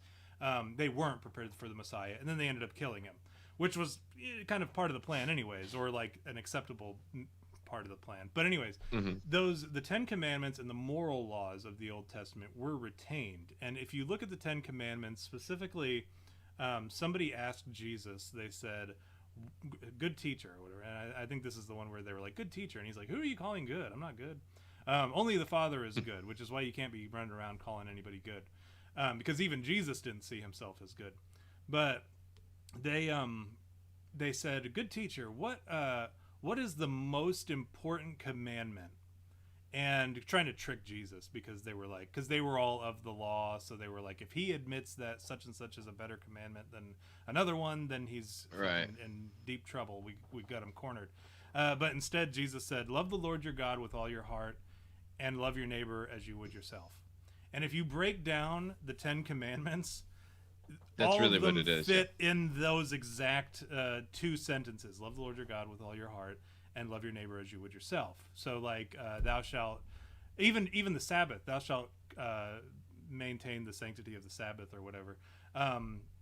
That's taking care of yourself. The Sabbath was designed for man. Thou shalt not steal. Well, yeah, you're going to hurt somebody else. You're not loving your neighbor, right? Thou shalt love the Lord your God. Or I'm sorry, you'll have no gods before me. Honor your mother and father. If you honor your mother and father, they are the model for God and your relationship with him. So like if you look at it and you break it down, that's all it is. And so, yeah, if you're generally just a good person and kind to other people, you've met the requirements. But the problem is nobody is. Yeah. They just aren't. So. Yeah. Yeah. Well, so that was what I was listening to. And honestly, it brought me to tears, thinking about its simplicity, but also my shortcomings in something so simple. And then I see this church. And I thought, boy, maybe I need to just walk in. You know what I mean? Maybe I need to just sit down, hear the pew creak, that kind of thing. And on the door, it said, you have to maintain 6 feet distance and you must wear a mask upon entry of this building. And I was just flabbergasted, enraged, what have you, right? And that's its own problem, right? Because I shouldn't be angry. I should just accept their idiocy, whatever, right? I should just be more even keel. But part of my problem that I have is anger, and lack of control. So anyway, I saw that and I just thought to myself, how could you, as a believer in the faith, think to yourself, well, we believe that God will take care of us, the believers, and all that. But listen, just in case, could you just do me a favor and put on this mask? Yeah. And it blew my mind, man. Like just, and how often and how many, of course, religious places and people across the globe, sort of did the same thing across this whole. We'll shut our doors. Hey guys, we'll get on the internet. We won't even talk to each other, whatever it is. We won't hold your hand. I won't hug you. I won't comfort you.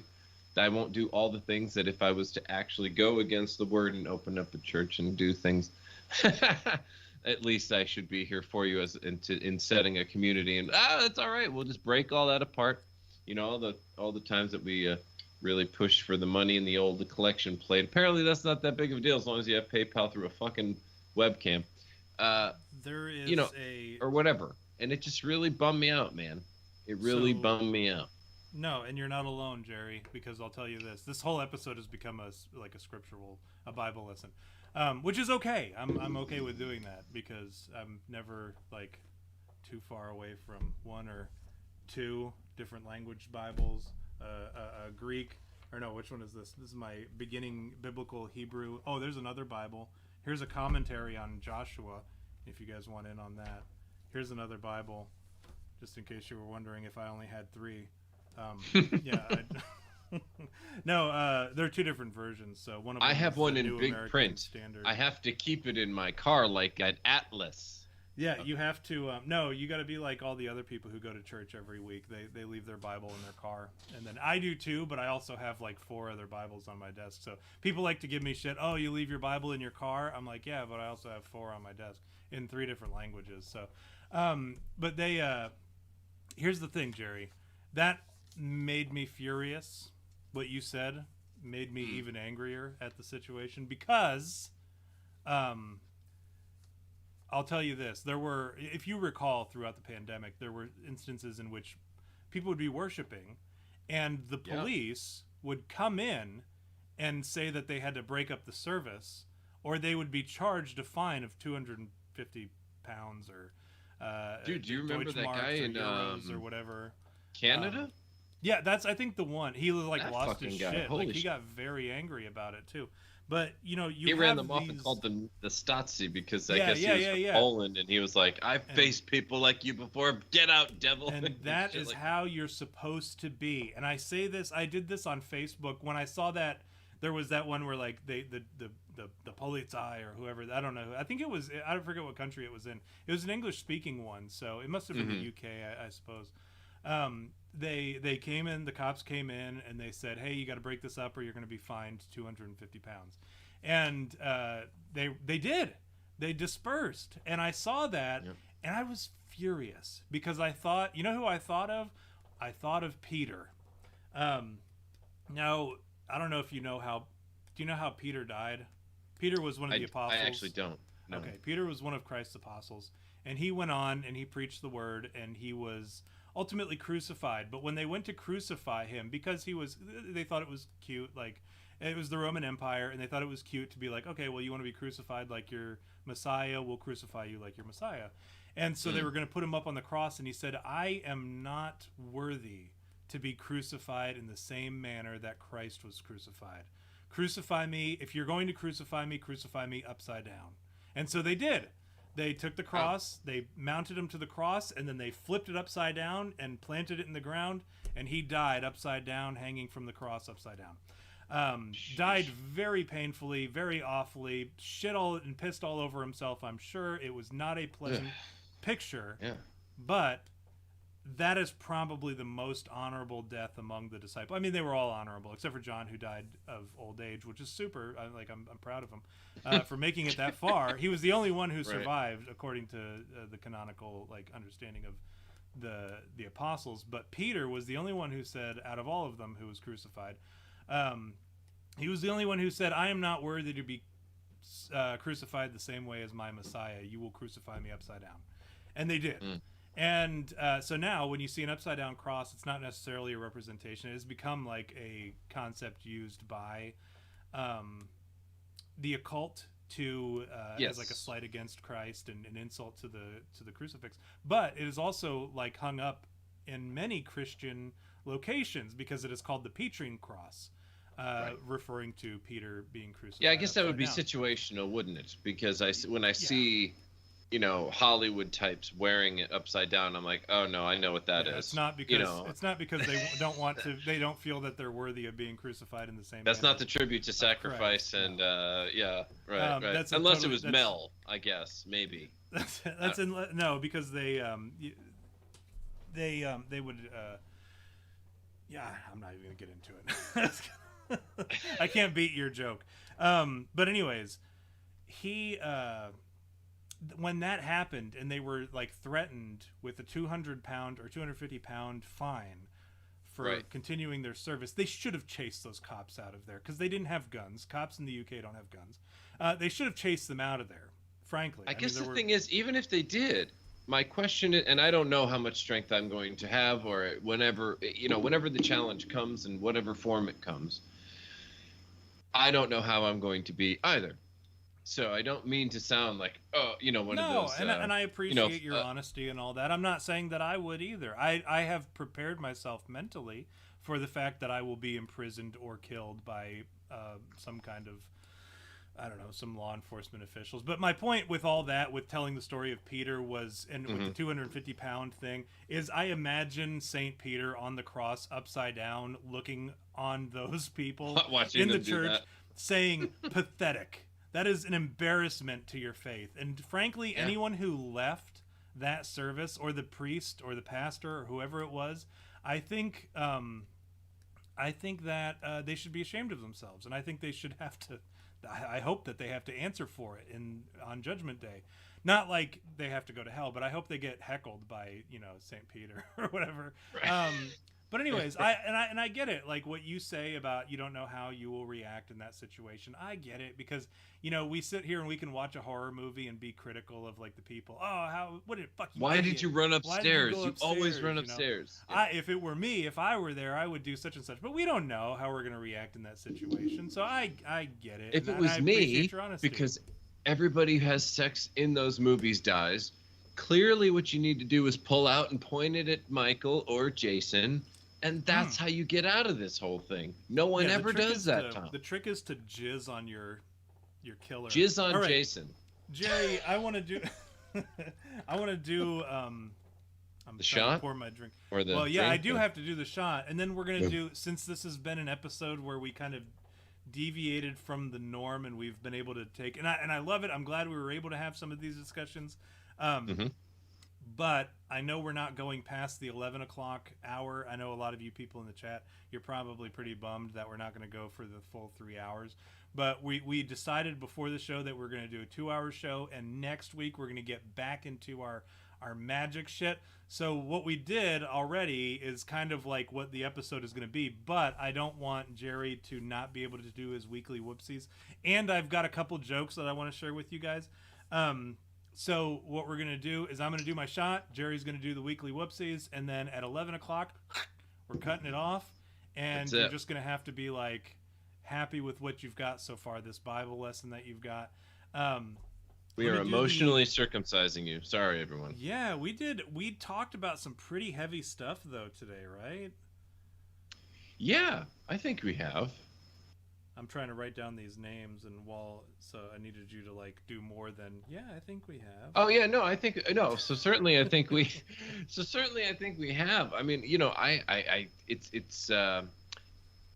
it's frankly a bit shocking to. Well, it's frankly a bit shocking to me, right? That we did, and in what is the you had me at Bigfoot version of short order, and I guess what I mean by that is. Even if this were a regular episode and we took that long, we could easily just spend the next hour talk. We could have made an executive decision to skip the whoopsies and then, just talk about the magic stuff and literally been done in the same amount of time. So it's actually kind of interesting that we've talked about religion, trauma, experiences, some touching on world events. We've heard from our president. Yeah. And, I forgot about that. And all this within, under an hour and a half. Yeah. That's pretty good for You Had Me at Bigfoot, I got to say. I want you guys to meditate on what I said earlier because I rarely get emotional with you guys. Or I didn't get emotional because, like I said, I can talk about that shit. But I let you guys into my little world, and I rarely let people into my world. So you guys have now experienced the inner workings of Dead Tom, because mentally I am, and emotionally and physically or not physically, because physically I continue to live. My physical body is retarded. It just does whatever it's told to do. But my mental and emotional and all that, and my spiritual and everything was ready to go. But my physical body is just like whatever. Until I stop ticking, I'm going to keep going. All right, so welcome to the chat. Jake Hoob, our new number one place, in first place. Mike in Manitoba in a close second. Joseph Byrer, Megabit, Count Rhythm, Critter Me Timbers, Stephicus, Mostly Wave, and the King of Jordan. Also, I'd be a shitty friend to and shitty person in general to not mention our super fan and my friend Ben, who also he's been talking to me. It was funny. He said he mentioned something the other day about, and I was like, oh, you must be watching the show, because he said something like, yeah, it's easier for me to listen to the podcast or something. But he said something. I'm like, oh, you must be watching the show then, huh? But he yeah, him sharing the screenshots. He'll text me the screenshots. But yeah, let me do this. Let me do one of my jokes, and then you can do your weekly whoopsies. Sure. We'll do a joke sandwich, okay? Because these both involve you. You're gonna have to contribute to some degree. So I was watching. There's this show on. I've made this clear that the only channel that I watch is like the Travel Channel. Well, I watch the Travel Channel and Adult Swim. That's it. That's all I watch. Because I'll watch my ghost shows and shit. And yeah, but we both know that's not where Utopia is. So oh, come on. I'm sorry. I watch HBO as well. I watch HBO. and I got to tell you, I watched the rest of Euphoria, and it was really disappointing. Euphoria, the end of the season, the end of the second season, very disappointing. I'm very disappointed. And if anybody like has any ties to the people who make or are in Euphoria, like pass it on to whoever. Let them know that I'm very saddened by the way. Not like saddened, like oh that was emotionally gripping, like the first like that episode I told like you Game about of where Thrones I was like, season 8. No, like, it was just disappointing. Like no, season 9, right? Yeah. It wasn't season 9 the one where everyone was all pissed off or whatever how it went.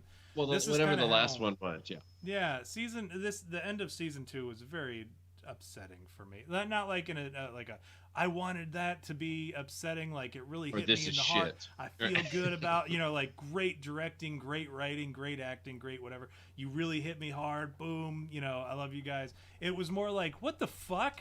This is how it ended. And not like not like a oh man, what a cliffhanger, what the fuck way, but like a that fucking sucked, dude. What's the matter with you, Zendaya? Tom Holland, get your girl in line and tell her that she needs to sort this shit out. Because Euphoria, the final episode of season 2, was a real disappointment. They just totally, and here's what pisses me off. They totally just like ignored this huge issue that needed to be addressed. And they just like sailed off into the sunset like everything's going to be perfect. Like, unless the next season in its entirety is going to be about this huge issue. When I say huge, I'm like, if you ever watch it, you're going to be like, oh, that's what Tom was talking about, because it's a big fucking thing. And they just like didn't even mention it. It's almost like the writers just didn't want to deal with it. So they just purposely made sure nobody mentioned it for 2 episodes or 3 episodes maybe. And hope that everybody would forget about it. But we didn't forget Sam Levinston. Also, I have to do this shot real quick, by the way. So who are we cheersing to? Oh, man. Let's cheers to Zelensky, like everybody else. No, come on, Jerry. I can't cheers to Zelensky. Fuck that guy. That's a joke. Okay, so let's see. Boy, I haven't found a reason to cheers, Tom. Let's see. To Putin not being a part of the World Economic Forum. Real quick cheers, a real quick drink to it, so you have to accept it. I don't know. To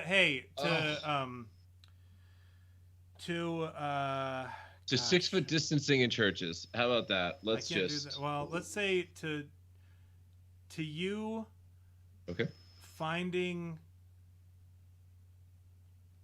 To God working in your life in such a way that you notice the beauty of a church, and you were willing to at least acknowledge, and you're back on a path to where I can expect in the coming weeks to maybe hear from you saying, you know what, I'm thinking about joining this church. That's what I think of. That's kind of like where I'm at, and that's what I'm going to cheers to. And I hope that that's the case with anybody who's listening. If you find a church or you find yourself back on a path and maybe you have some questions about it and you want to reach out to me, that's what I want to cheers to. I want to cheers to everybody's spiritual development. And then also Mostly Wave says to the new Major League Baseball season. Yes, I will cheers to both of those and to continuing to reference the Dolphins. Oh, yeah, the Rapenarium. Yes, the Rapenarium. By the way, to Jerry finding spiritual development and also the Rapenarium. This is what I did my shot today. It's a Captain Morgan orange vanilla twist. Really, I was going to do a rum and coke with it, but I really just kind of wanted to taste it and see what it was. Very great flavor. Left a little bit of a scratchiness in my throat. Not very smooth, but I will say, so in order for it to go down without having that scratchiness, that's how I determine if something is smooth or not. Like you can kind of feel it. This was not smooth, but I will say it tasted great. So it kind of balances out in that way. I would recommend it. 3 Bigfoots. We've requisitioned what the rating scheme is. Instead, we use it for alcohol. All right. So my joke is this, Jerry. All right. I watch my travel channel, and it's a lot of ghost shows, a lot of monster shows, a lot of alien shows and shit. I typically only watch it, honestly, and this is like an admission of guilt for me, because this is a show called You Had Me at Bigfoot, but I don't really care about cryptids. I don't. So like when Mountain Monsters is on, I don't really care. Same thing with Bermuda, or I'm sorry, the Alaska Triangle talks a lot about aliens. Sometimes they do alien shows. I don't really care about those. The ones that I want to watch are the ghost shows. The only shows that I will watch are ghost shows on that channel. And so there's a new show that recently started. Eli Roth, he's a very talented filmmaker. Does a lot of production or producing for like Hostel. I'm sure you've seen his name attached to certain things because sort of like Green Inferno. He did a ghost. He does ghost stuff, right? Now on Discovery or something. He has a show now called Eli Roth's A Ghost Ruined My Life.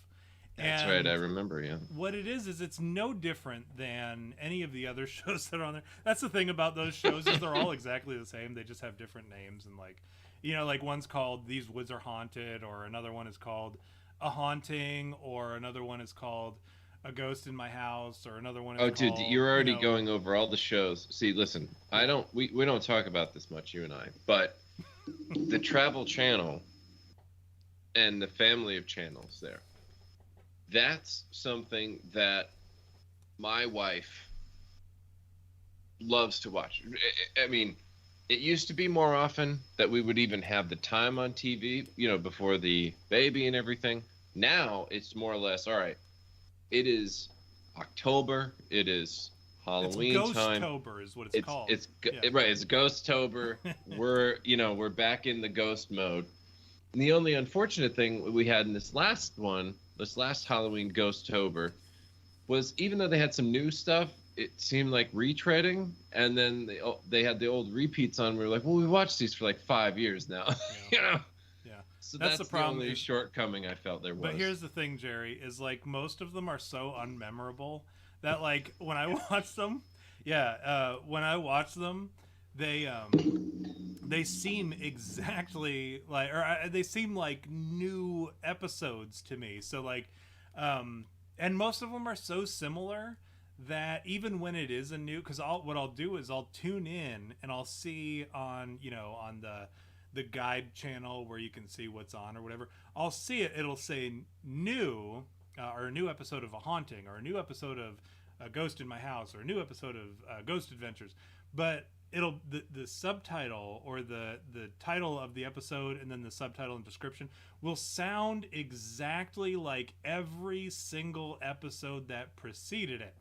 And that's especially true of things like These Woods Are Haunted, or A Haunting, or My Haunted Honeymoon, or whatever stupid show. They all sound exactly the same because the settings are always the same too. And I don't know who's writing these. I'm going to sit here and toot my own horn for a moment because I personally write all the descriptions of the episodes every week. So I try to make them different and interesting and funny and unique. But whoever's writing the episodes or whoever's writing the descriptions for these shows like A Haunting or My Haunted Honeymoon or These Woods Are Haunted, they're really phoning it in because it's the same setting.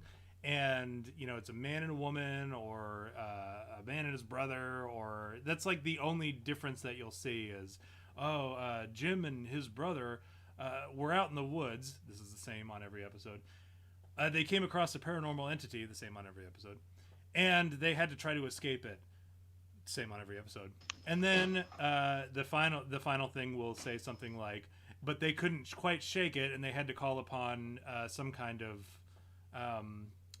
some kind of priest or whatever.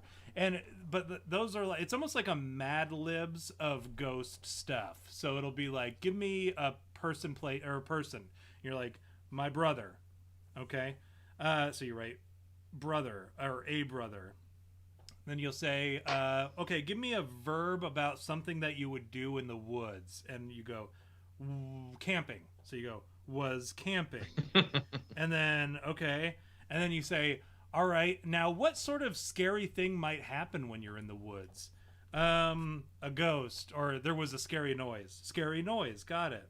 Scary noise. Okay, let's write that down. Okay, and then what? Like say like what's I don't know what outcome might come after a scary noise that would really keep you out of like going back to the woods ever again. Gosh. We saw like a shadow man, a tall shadow man. That would be pretty scary, right? Yeah, okay. Saw a tall, scary man. Okay. And then what happened when you like ran out of the woods? Like did like what did you do after that? Oh, everything went back to normal. Okay, and then, you know, everything went back to normal. So it's like the Mad Libs of descriptions for TV shows. But this Eli Roth's A Ghost Ruined My Life. I realized cuz at first I was like, cuz I saw the commercials for months, right? A Ghost Ruined My Life. And I thought, well, that's kind of cool. Like, okay, we're doing something different. Eli Roth, great filmmaker. I like his movies, even the ones that he has nothing to do with, but he attaches his name to. Like, I'm into it. So I'm like, I'm excited about this show coming on. But then the show comes on, and I realize it's one and the same. It's the same shit as like a Is it not at all spookier? Not at all. Not at all. And it's the same format, right? They've got like the person who it happened to. And then they've got a super like, and they're always ugly, right? And they've got like missing teeth, and they've got no like a receding hairline and shit. And then they've got like for the reenactment, they've got like the well coiffed, really good hair, muscular guy with the hot wife or whatever. And then it like switches back to the people describing it, and it's like a morbidly obese woman who's, you know, got no teeth and one glass eye or whatever that's not like aligned properly. Like nobody in makeup bothered to go and fix the eye. But you've got that situation going. It's the same exact format. Now, what I realized, now that's not the joke, right? I know that was super funny, but the joke is a ghost, right? It's generally implied in every ghost story that we see dramatized that the ghost in some way ruined their life, right? So it's never like on these haunting shows where they're like, oh, yeah, let me tell you this story about how this ghost when I was a kid, right? Nothing happened. It was totally cool. Like he just fucked with my stuff every once in a while. And, this like, ghost showed up. I'd pick it up and I'd go back to bed. He never woke me up. Dude, this ghost showed up, right? And he gave me the sports almanac. And I'll tell you something. I was able to be a huge millionaire, man. Right? And you know, and he ends up going on to becoming Biff in like very like a very like shitty Hill Valley, but there's also like Biff Land like in the middle of it all. Yeah. And he's just very well off with hot ass Lorraine and, you know, adopted son Marty, right? It's never that. It's always something bad happened. Because, like, if you write in... I've dealt with these people before, right? I've dealt with some of these people who, are trying to get those people to come on their show. I've talked to them. And they don't want to hear about the guy who's like, oh, I had, like, a pretty neutral experience. They want the guy who had, like, a really terrible experience. So, like, in all of these cases, a ghost at least... inconvenienced your life, but they're gonna amplify it to a ghost ruined my life, right? Oh, dude, so I would love to just so you can write into these shows. So you've done that. You can't. Well, I've talked to them. I have not written into them, but I have found them. Because dude, could you imagine? Yeah. Oh my god, you just call and they're like, all right, you have a ghost experience. You go, yeah, really strong. We could nearly touch each other. It was crazy. Oh my goodness, what happened? Well, it was a very lucky thing, actually. Really lucky. You don't say. Yes, well, I grew up as a kid without a dad, like most kids did in my generation, and this ghost came back and he taught me how to tie a tie. And it was because I could tie that tie. He got a job. That I feel like I got this job. And look, you know, and that job led me to meeting my wife. And my ghost was my best man, even though I was the only one who could see him, you know. What an awkward situation where they're like, please hand the ring. Can we have the best man floating. Step forward and hand the ring? No, and it's just sitting on the floor and the groom has to reach out and pick it up. Because the ghost can't like give it up. Because then all of a sudden people are like, oh wow, ghosts are real because I saw one hand the ring. So ghosts have to be like very nonchalant. Unless he like was that. like Chris Angel, then they just think he was being an asshole, you know. Well, yeah, naturally. Like it's just more about this was supposed, and then the wife Chris starts Angel's crying. best man This was a was ghost. supposed to be about us, and he's like, "What? It was just one trick, you know." And then he's also like in a. Oh, I'm thinking of David Bland. I was gonna say he's like underwater trying to like untie himself, but this is his wedding, so it's like he's got to untie himself in 10 minutes, or else he'll die and not get married. That's how David Bland's wedding went down. But anyways, so Eli Roth's "A Ghost Ruined My Life" kind of seems like an unrealistic. I don't know how. I mean, I get like his name attached to it is probably pretty cool, but like I don't get how somebody on that network was like, well, this hasn't been done before, right? Like I don't know how somebody like overlooked that.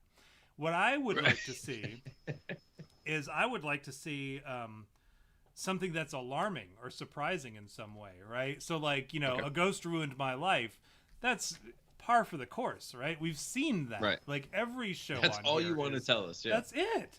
You know, what I want to see is Tom Miller's, and I wrote this down so that I didn't fuck it up, right? Tom Miller's "A Ghost Fucked Me in the Butt and Peed on Me." That's the show that I want to watch, right? Because that's something that you don't expect, right? Like you could like, after you hear it, you're like, well, okay, yeah, that's surprising. Like that's something that I would like to watch. But like a ghost, because I'd want to know Eli if like a Roth, ghost can't hold anything. but he can pee How on would you. you know? You know, how could you? You know, how You could it feel hold you wet, down? But you're not wet, right? Have you ever like felt like you peed yourself? Ghost wet. Yeah, have you ever felt like you peed your pants? Like especially like if you've got heated seats, you feel like you peed your pants. Yeah, you've been but you sweating, didn't and that's what. Yeah, it's kind of the same thing, but like you all of a sudden you feel it on yourself. See, I would want to after go a you've been little bit fucked in the more. butt. I understand where you're coming from. I would want to go probably a little bit more, like, first of all, fake out. I would want it narrated by Werner Herzog, because no matter, he could be talking to you about like literally finding the fountain of youth, and he would make it sound like someone died, right? Because that's Werner Herzog. So that's the What first. does he narrate? Give me something that he narrates. Well, I mean, his own documentaries, right? I mean, you figure he's the one, you know, saying like, and that was when Jeffrey went into the woods again in defiance, and the bear came upon him and his girlfriend, who was there supporting him, which in hindsight was a horrible decision to make. She was 3 days away from graduating culinary school, and now she was toast. You know, whatever, right? So you get Werner Herzog first, and then I would have Jacques Cousteau or somebody who barely speaks English,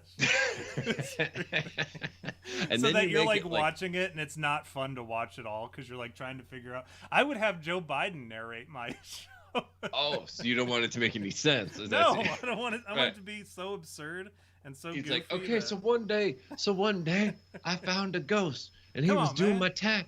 Come on, man. I saw a ghost, and I was like, hey, come on, man.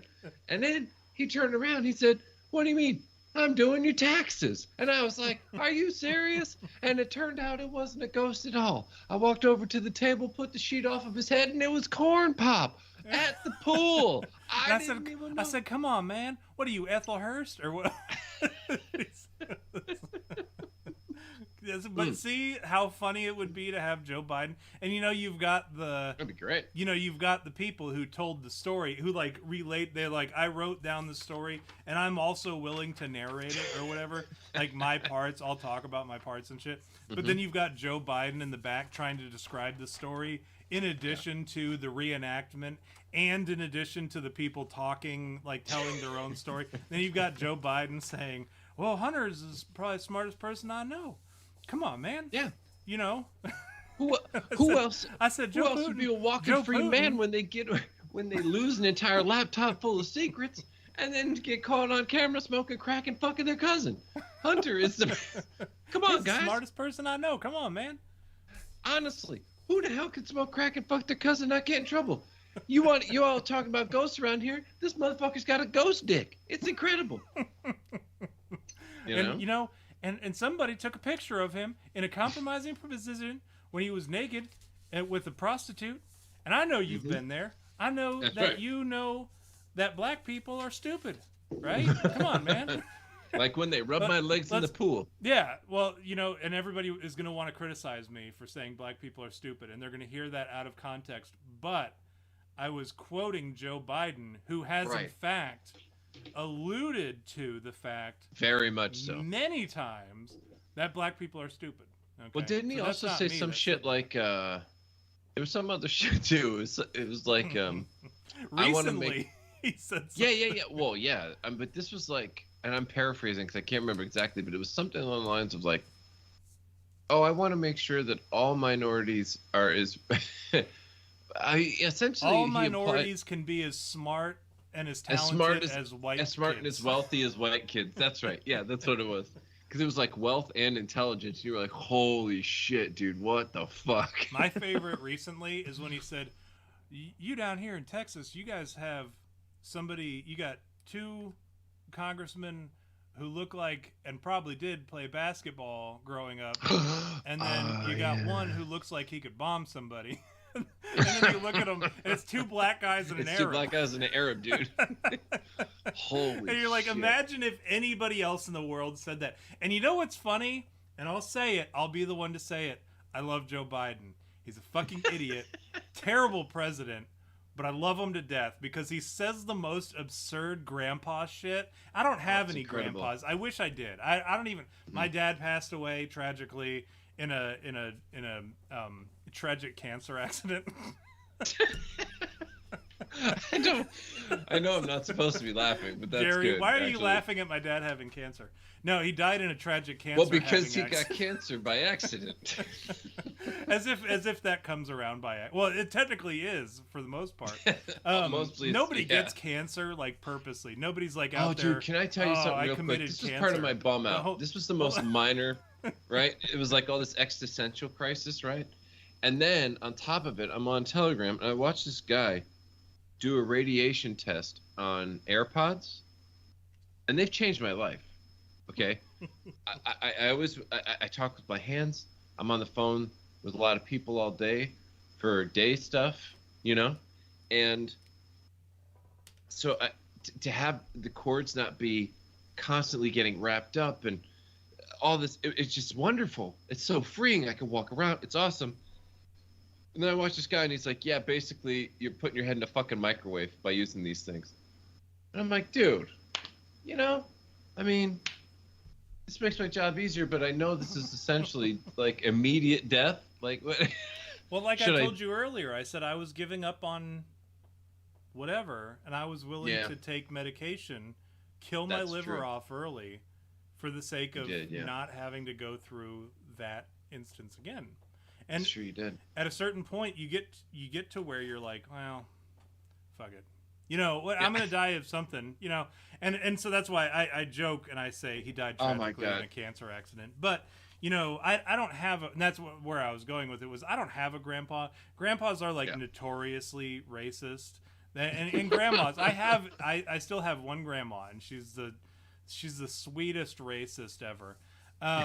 No, she doesn't even really say anything racist, and even if she did, like, it's totally innocent in the way that she says it. Not like, how some grandmas are like racist but they mean it. You know what I mean? Oh, yeah. Like, my grandma is just racist through ignorance. So like when she says something that's a little bit racist, you're like, me personally, I'm like, I'll laugh because I'm a racist also, but she, but she'll say something out of ignorant racism, but I don't have a grandpa to be racist and for me to laugh at. But I do. Yeah, you're not on the porch having a couple drinks, and he's like, "Let me tell you something, Tommy." Let me tell you about this nigga I used to. Well, they don't drop it with the soft A, right? But no. Oh no, dude!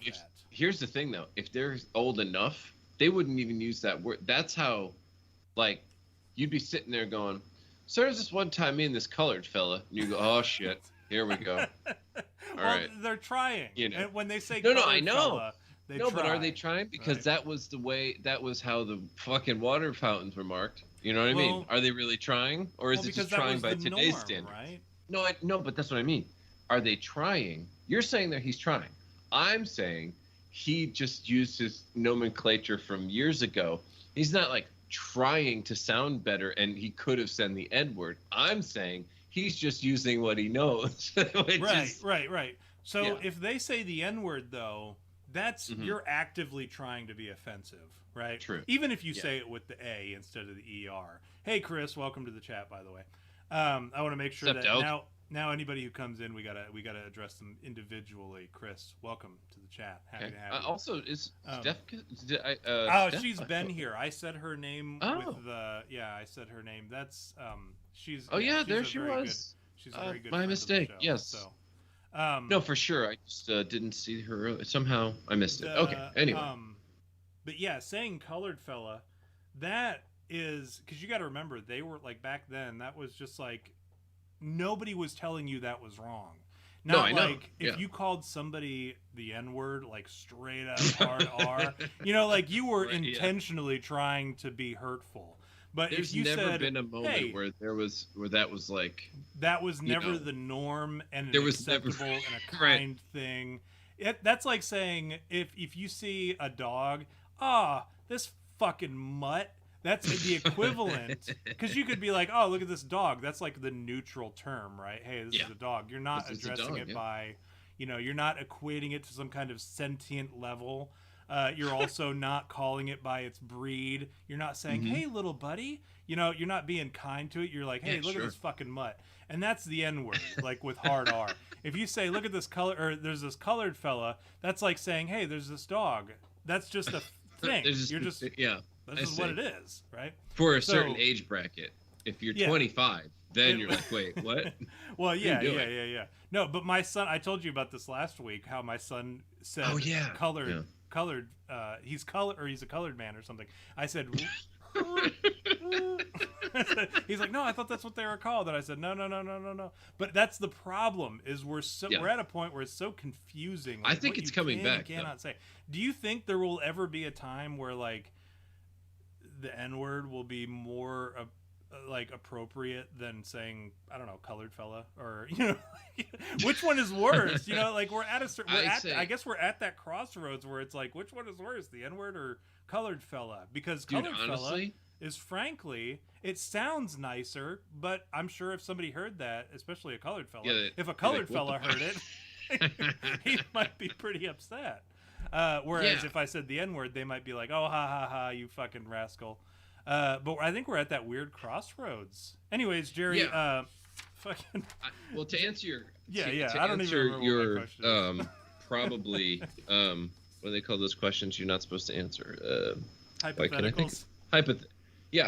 To answer your hypothetical question, probably to the chat, I'll say I think whichever one on his deathbed, Jesse Jackson or Al Sharpton can make money off of. To set up their foundation for the future. Like if they're just like, all right, look, I know it's been the NAACP, but now it's going to be the NAANP.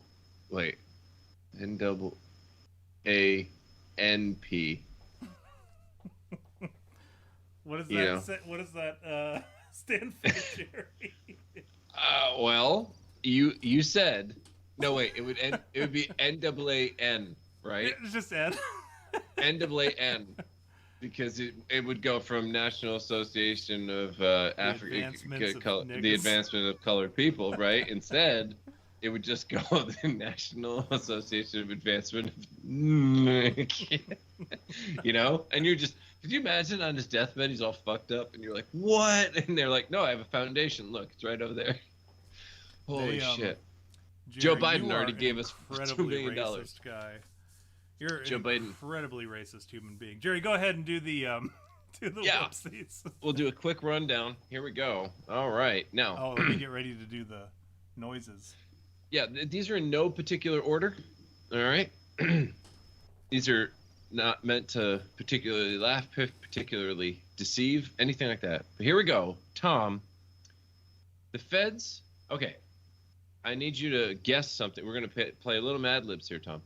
Feds uncover blank plot to destroy New York candidate and spy on dissidents in the U.S. Feds uncover blank plot to destroy a New York candidate. Is it racist? Is racist one of the words? It's a type of person. Say it again. Feds discover what? Feds uncover blank Racist plot to destroy New York candidate.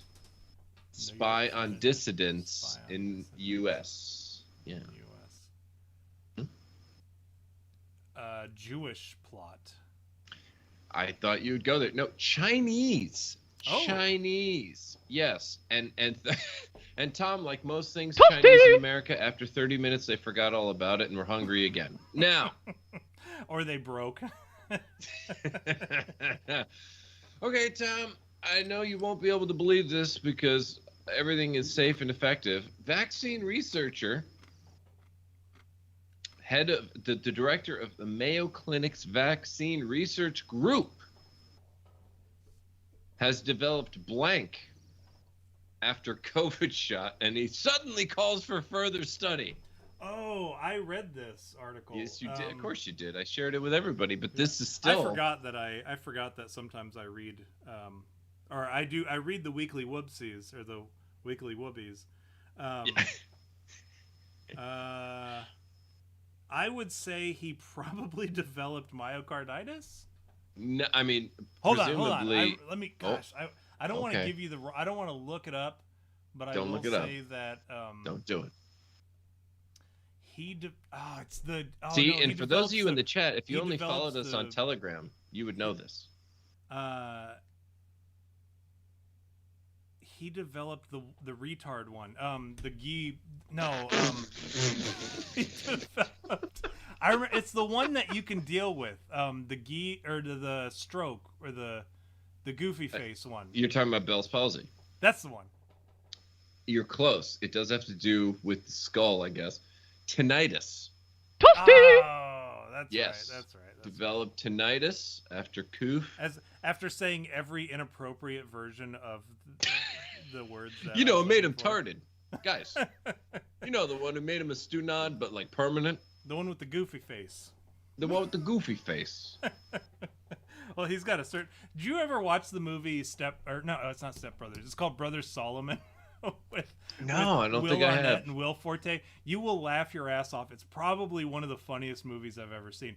There's a scene where, because it's got Will Forte and Will Arnett, and it's like they're it's like they're freestyle in it the whole time. And then it's also got Bob Odenkirk in it. At one, he's cool. He's the adoption guy. He's in charge of allowing people to adopt, and they're trying to have a kid.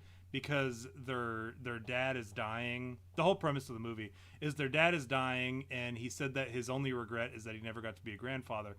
And so these two guys, well, they're two grown men, Will Arnett and Will Forte, they're brothers. They're total idiots, and they never had kids of their own. They never married or anything.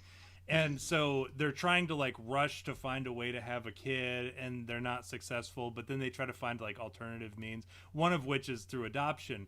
And they go to the adoption clinic, and it's Bob Odenkirk is the adoption guy. And they're sitting there in the clinic or whatever at the guy's desk, and the guy's kid is in a picture frame on the desk, and he's just kind of being goofy for the kid. He's making a face or whatever. Oh yeah. And they think he's retarded, so they're the guy's he asks them a question, and they're well, as long as it's not this kid right here, right?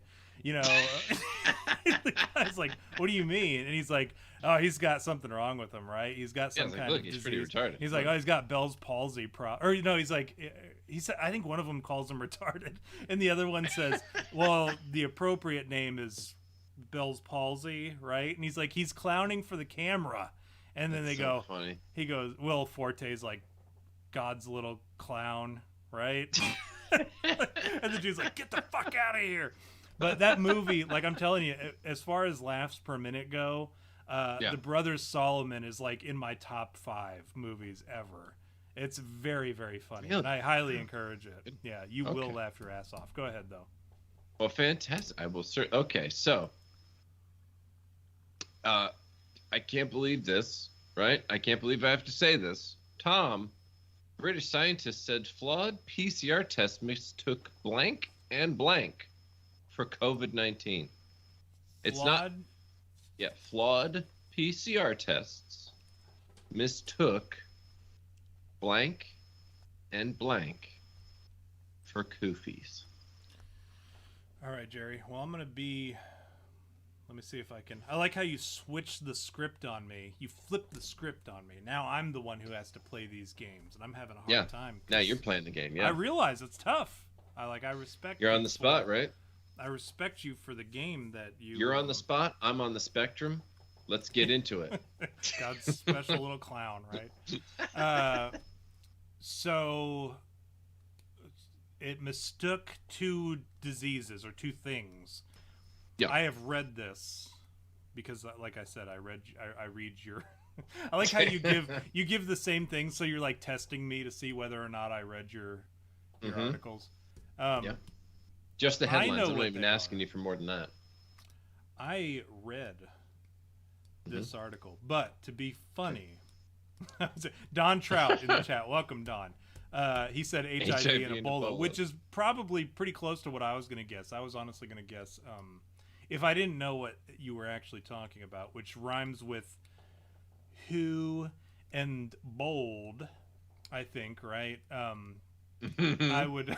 I think that those are the correct answers, but I would say that probably the answer is, it probably rhymes with Manser and what's another hilarious life-ending disease? Malzheimer's. I would say those are the two that you're looking for, Manser and Malzheimer's. We are looking for trans... Sorry. I no, can't. that's not a disease. I'm not. Yeah, okay, no, it's not. Come on. Common colds and the flu.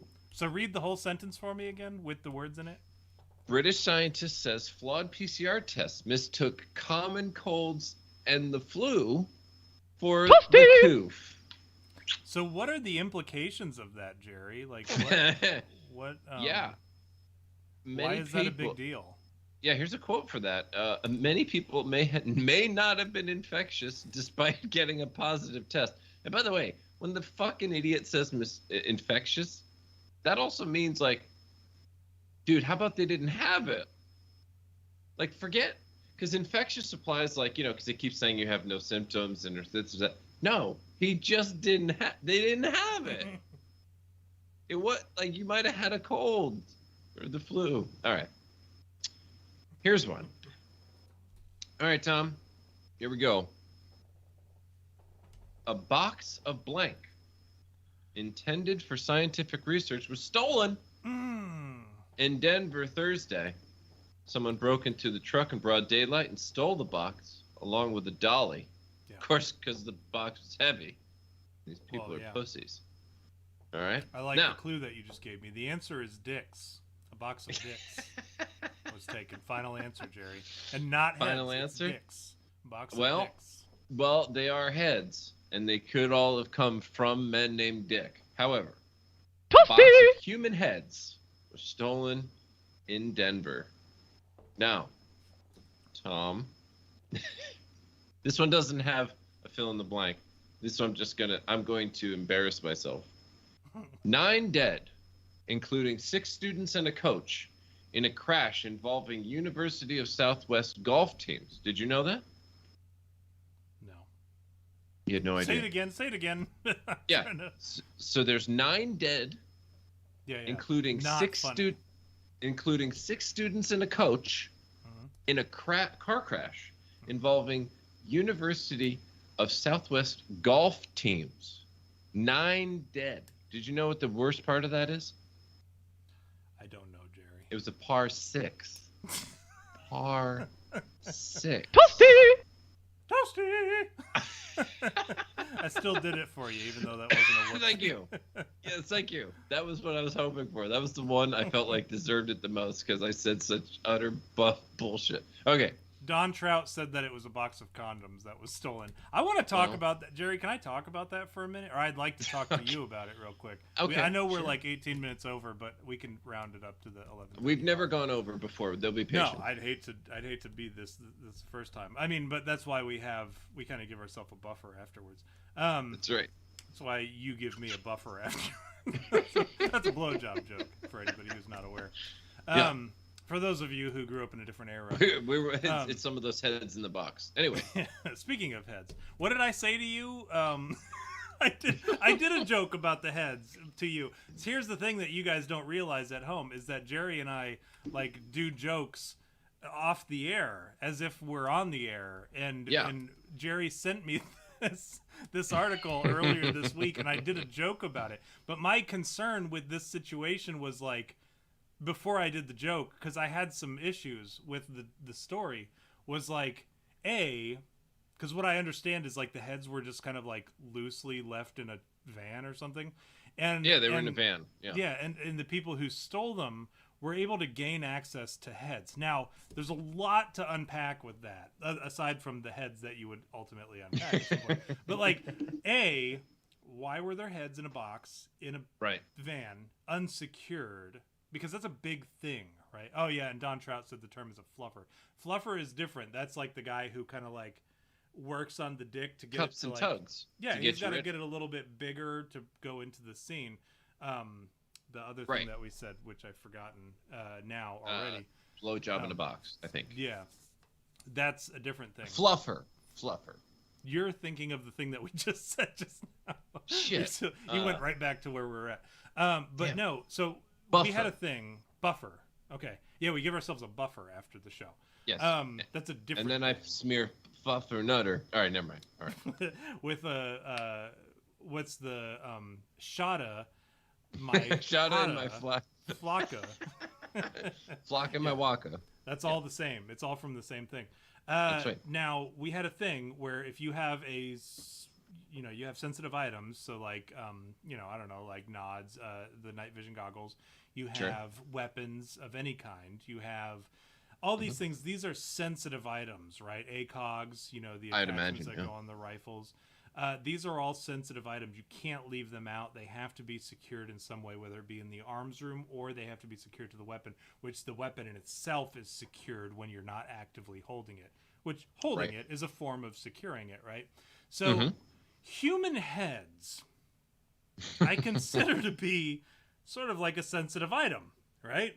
They may not be like specifically, maybe in that community of people who have human heads like lying around, like it may not be a sensitive item. But for those of us who have a human head and who are enjoying the existence of life, or the human experience, and the requirement that having a head is part of that human experience, we consider the human head to be a sensitive item. And so when somebody tells me that a box of human heads or some kind of container of some sort, I don't remember if it said it specifically, but if a container of human heads is... I believe they did actually say a box, by the way. It's a box? Okay.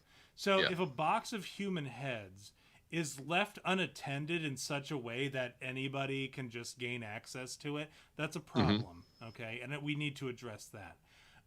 But also, I'm curious,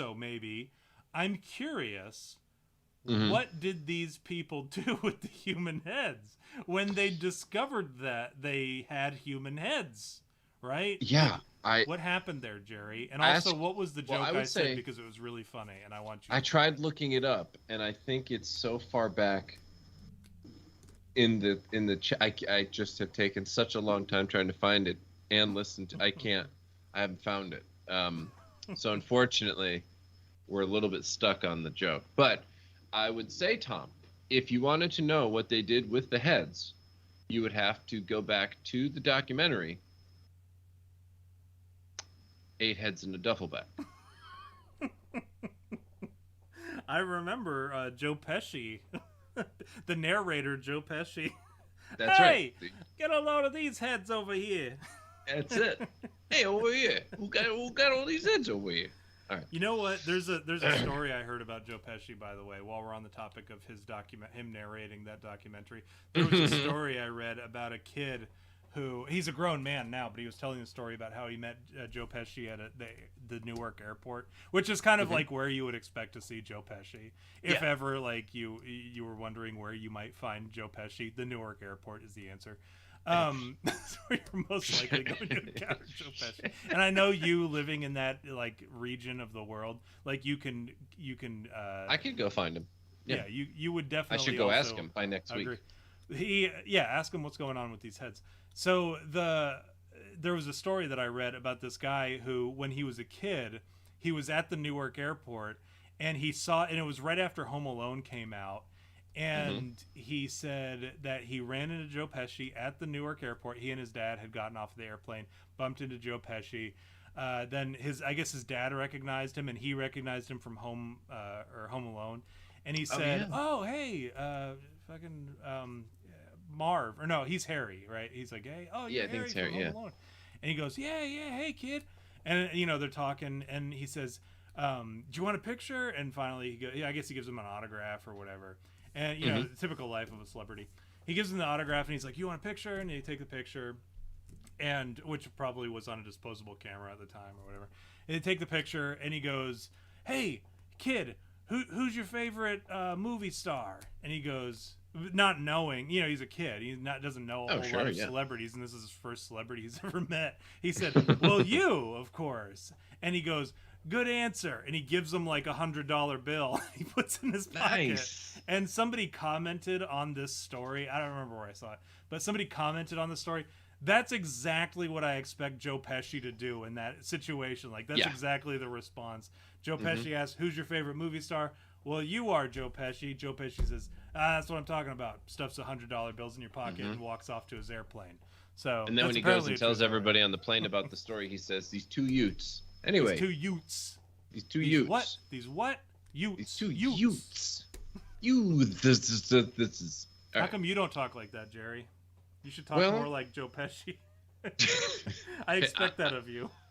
I'm going to talk like Joe Pesci if, when I make it to the Midwest, if not South, I also end up dressing like Joe Pesci, trying to dress like a local, if you remember. I'll tell you this, Jerry. I've lived everywhere. I grew up, and when I get really drunk, like rip-roaring drunk, you will hear every single one of my accents come out together. And it sounds like a Midwestern Jersey accent in the South. Yeah, it's a mess. How's that even a thing? It is a thing, and you will hear it. Like I said, if you ever hear me when I am rip-roaring drunk, because I grew up in the Midwest and the East Coast, split up between the two for my childhood. Right. Then when I joined the Army, I was in Texas, Kansas, Kentucky, and then and then Wisconsin, back to Kentucky or Ohio. So Midwest again, stuck with the Midwest there. Quite a bit of time. I got family out east. I got family who lives in New York, New Jersey, Pennsylvania, that tri-state area. So and I spend a lot of time out there. Got a lot of friends. Had a lot of friends out there before this pandemic, and they dropped me because I'm not vaccinated. But yeah, I used to, that's where I spent a lot of my time. So if you ever want to hear what that sounds like, just get me rip-roaringly drunk, and you will hear a Midwestern, somebody from Jersey a Midwestern East Coaster living in the South for a few years. You will hear that accent, and it will blow your mind. It sounds a little bit like Jimmy Pop from Bloodhound Gang, pretending to be from the Midwest, is what it sounds like. Yeah. Oh man. Well, on that note, let me get these last two, because I know we are over and everybody's chomping at the bit. Boris Johnson. I'm sure you've heard of him.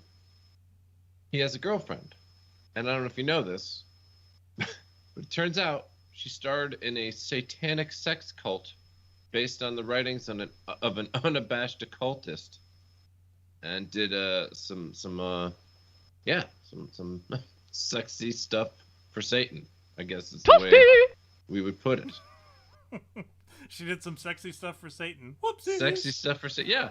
The production was based on the writings of the self-styled mystic Aleister Crowley, an unabashed occultist who... The gay magician. The gay magician, that's right. And so for the play, she wore a black dress and torn black tights with heavy black makeup smeared around her eyes. And in one picture, she's kneeling on the floor of the table. In the background on the table were written the words cognac, cock, and cocaine. Why am I on camera for this? All right.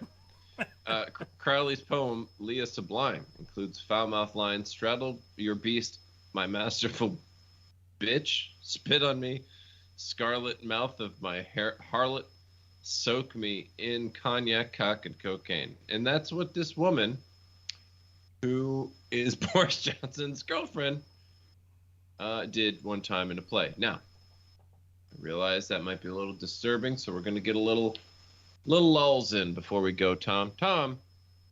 Hold on. Yes. Jerry. Okay. Yes. You said some things that were funny just now. Some you said the stuff that was written down, and I want you to say them can you sing them? Can you do them Can I sing them?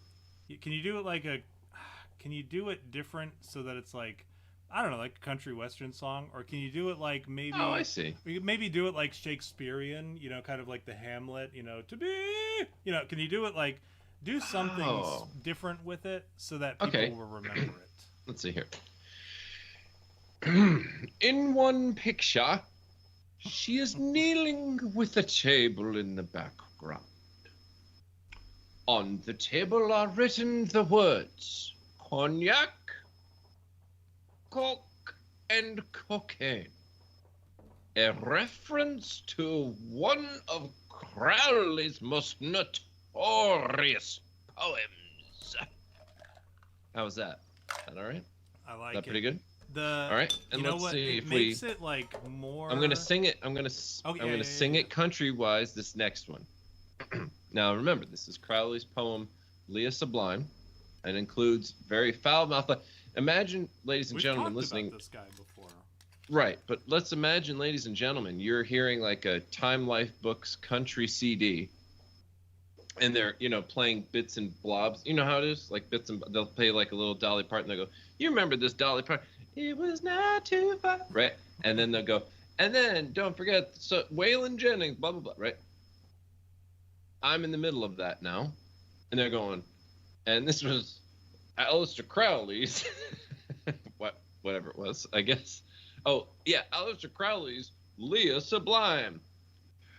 Straddle your beast, my masterful bitch.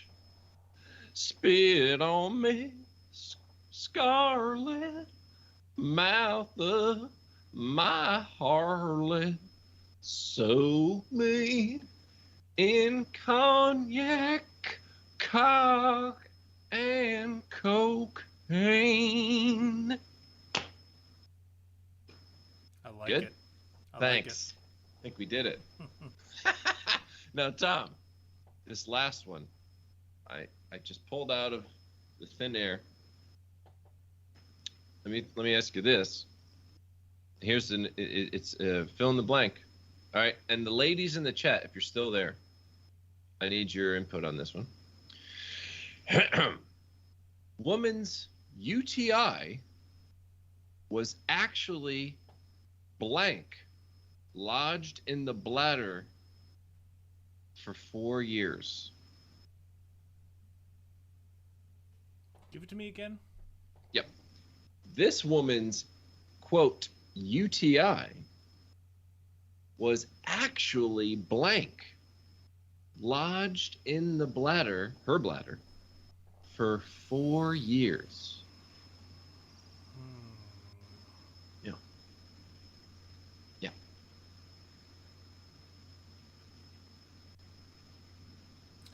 I would say, don't tell me it was her tampon. No. For how many years? 4 years.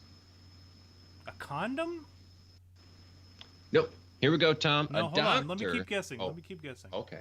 We'll give you 3 more, and then we're going to read the story. Well, it wasn't a Real. tampon. It wasn't a condom. It No. was. You see, Megabit said he and I are like fucking kindred spirits. I get it, but you know. He said tampon too. No. Doggone. It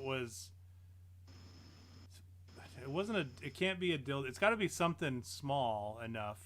A UTI was. And it wasn't a condom. It wasn't a tampon.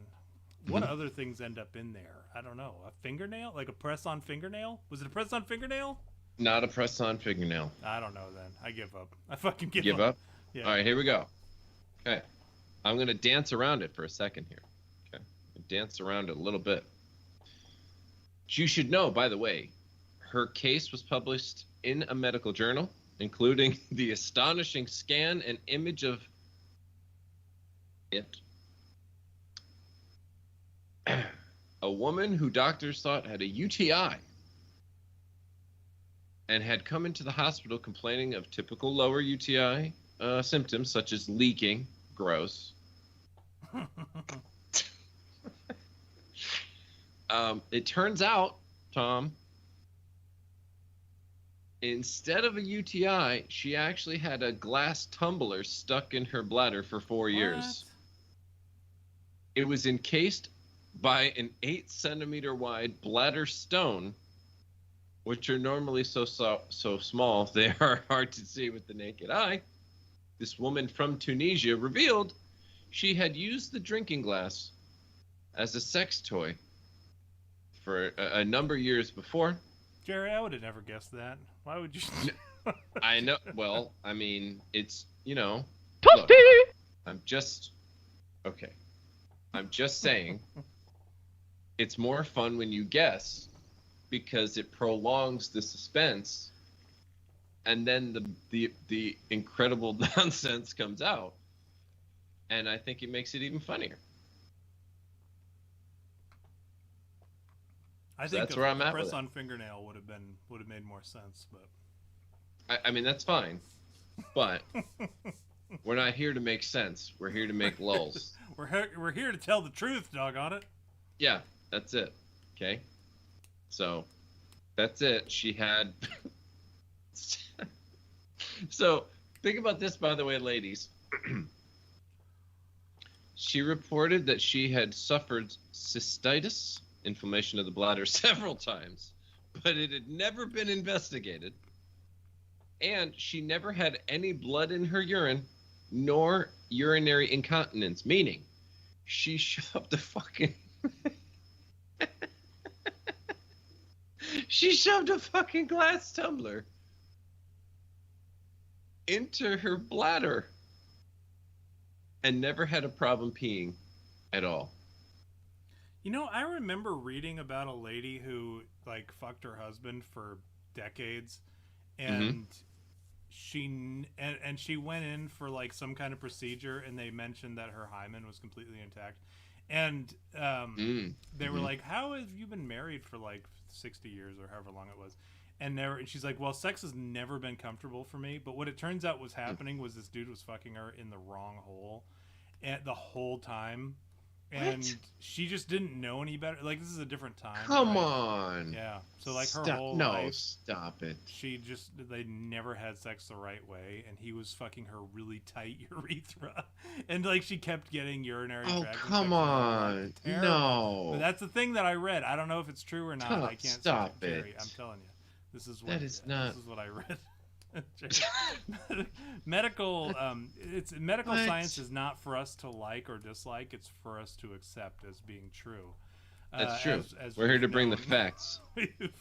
we've learned is the case. What you said something about a woman putting things in her vagina the wrong hole. Yeah. Man, gosh, like, say what did she have in there again? Some kind of like glass? A glass tumbler A that she glass was tumbler. using. What is a as glass tumbler? It is like a cup, right? Like It's like a cup. shot glass. Yeah. Yeah, I mean. That's pretty yeah. big, right? Yes. Yes. It's not like something that like. And how long was it in there, Jerry? 4 years. 4 years. That's a long time. It traveled. So it's not like You know. Jerry. I gotta ask you something. if you put something in your ass, right, Yeah. for pleasure, Right. I mean, Right. it happens. Or People even put just to get through airport security, I guess. yeah, you might. Who knows? Like, I yeah, mean, you we don't could. know.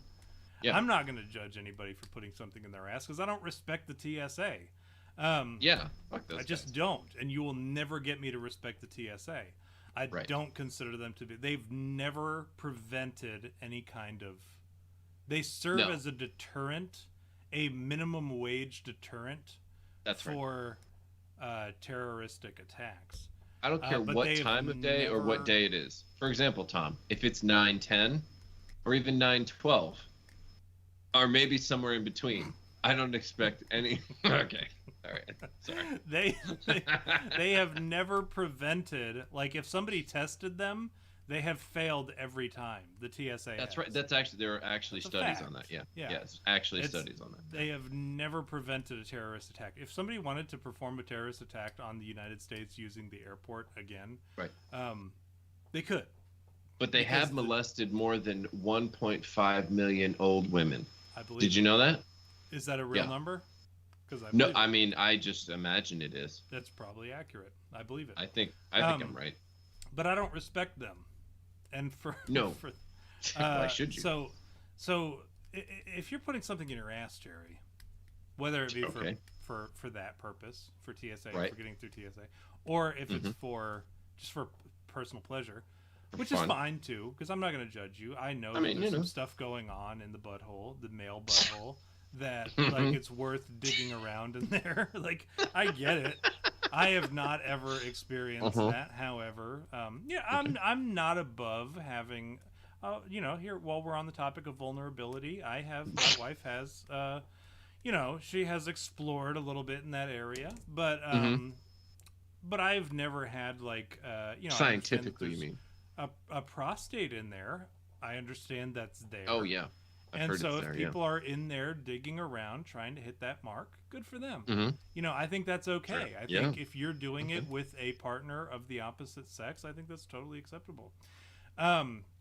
However, if you do that, Jerry, 4 Yeah. years ago, Right. and this Tumblr, you haven't found it in 4 years, it's probably time that you go in and have a doctor find it for you. Okay. Here's the other Because thing, you Tom. don't know if you're going to be in a car accident and that tumbler is going to break, right?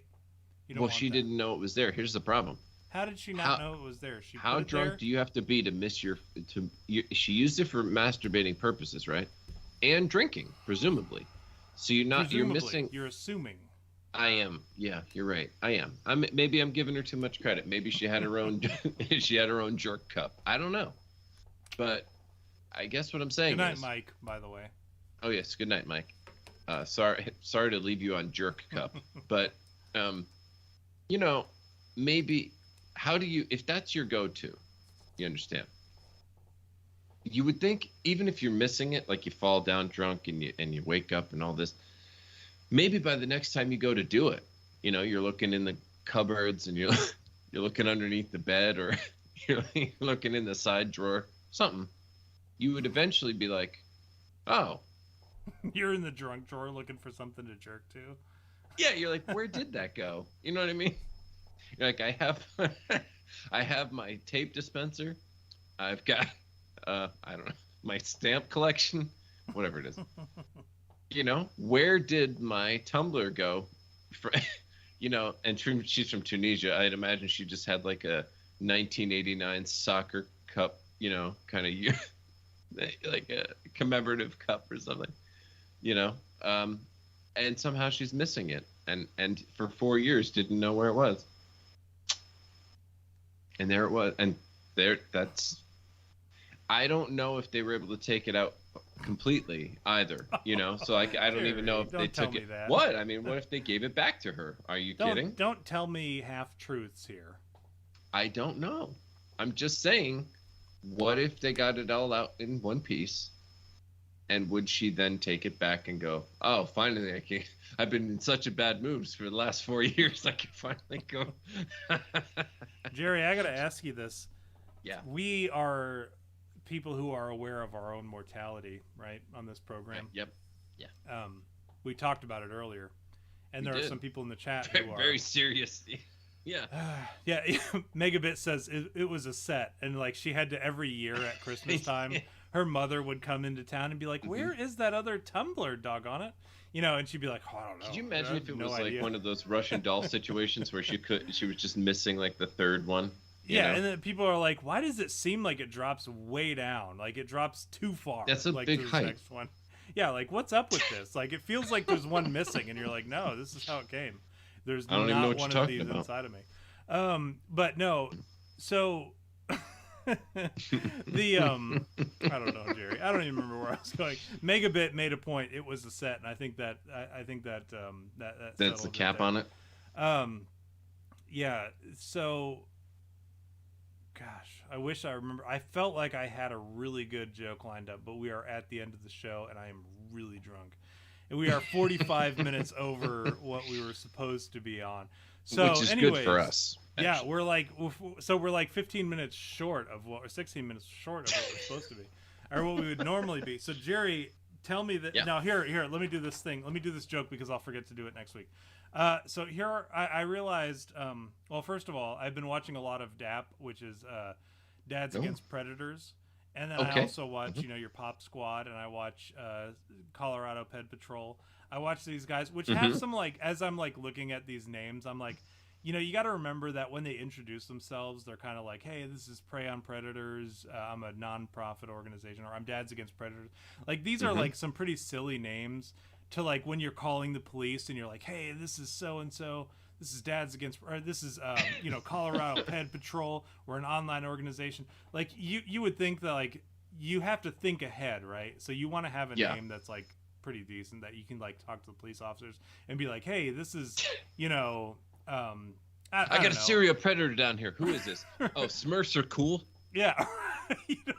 you don't want it to be some gibberish name or something that has the word pedophile, because that's gross. Yeah. Like, you don't want to hear that word. Like, people hear that word, they're like, I'm so turned off immediately by that. Oh, right. So, like, you got to have something. Anyways, but I've been watching a lot of those, right? To catch a Smurfs predator, are also even, pedophiles, right? even though they're cool. you gotta have something like, hey, this is Chris Hansen from Dateline NBC. It's all like very like normal. Very you're like, oh wow, that sounds legit.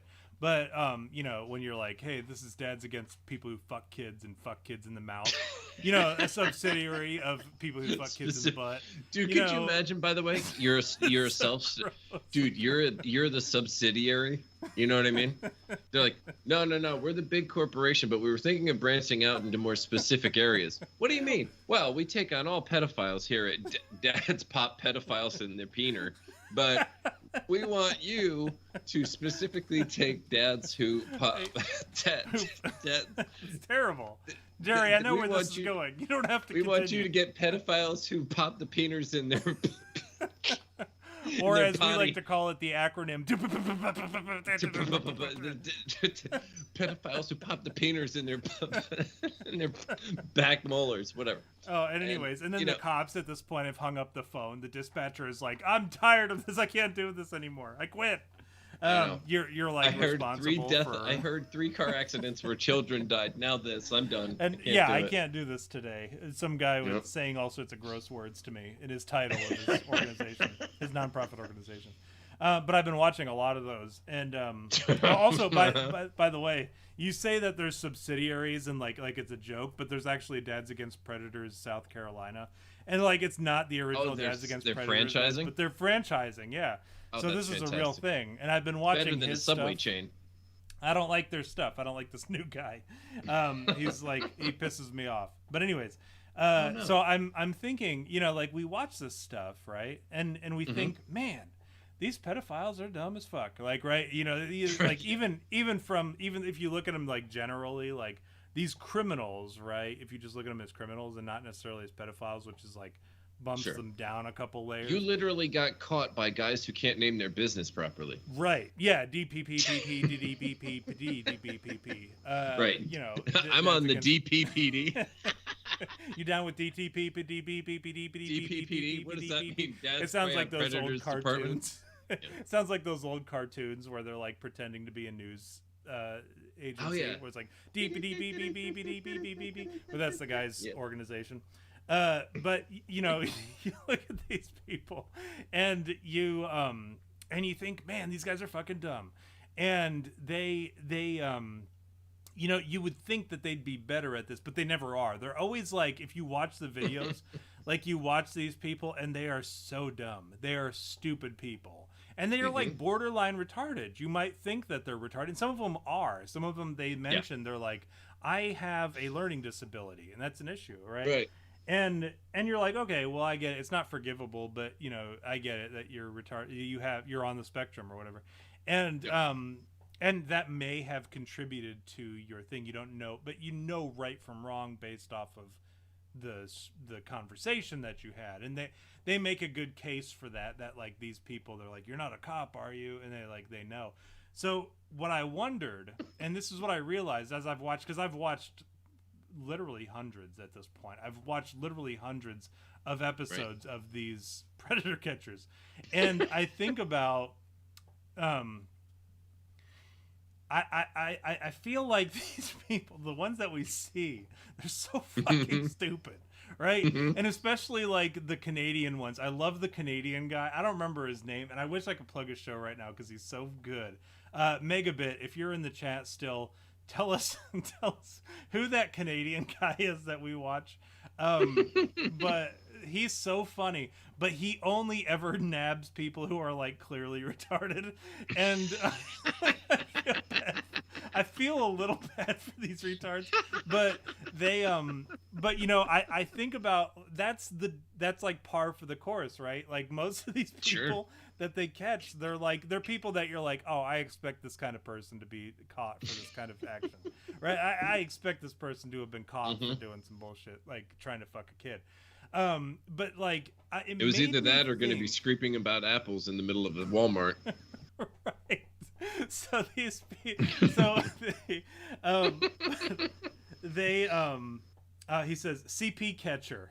So that's the guy's name, but he's so funny, and he's like the coolest guy too. CP catcher. He's like the coolest predator catcher ever, because he's like, he'll get distracted while he's trying to catch these predators, and he's just like a guy who's like trying to do the right thing, but he's also just a guy.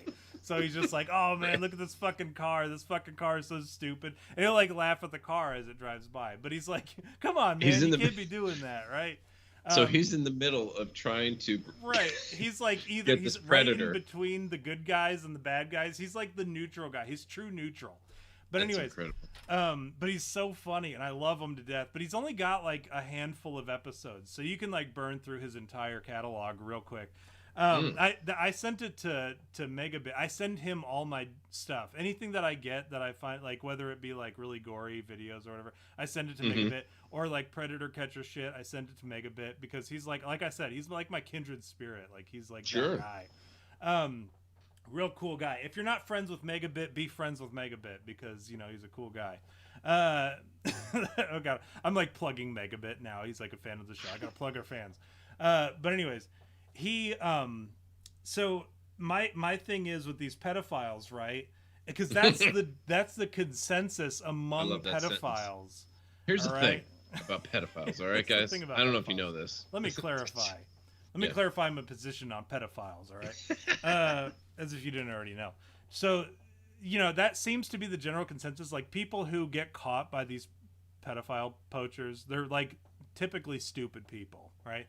And, but I realize, like, there are smart pedophiles out there, too, right?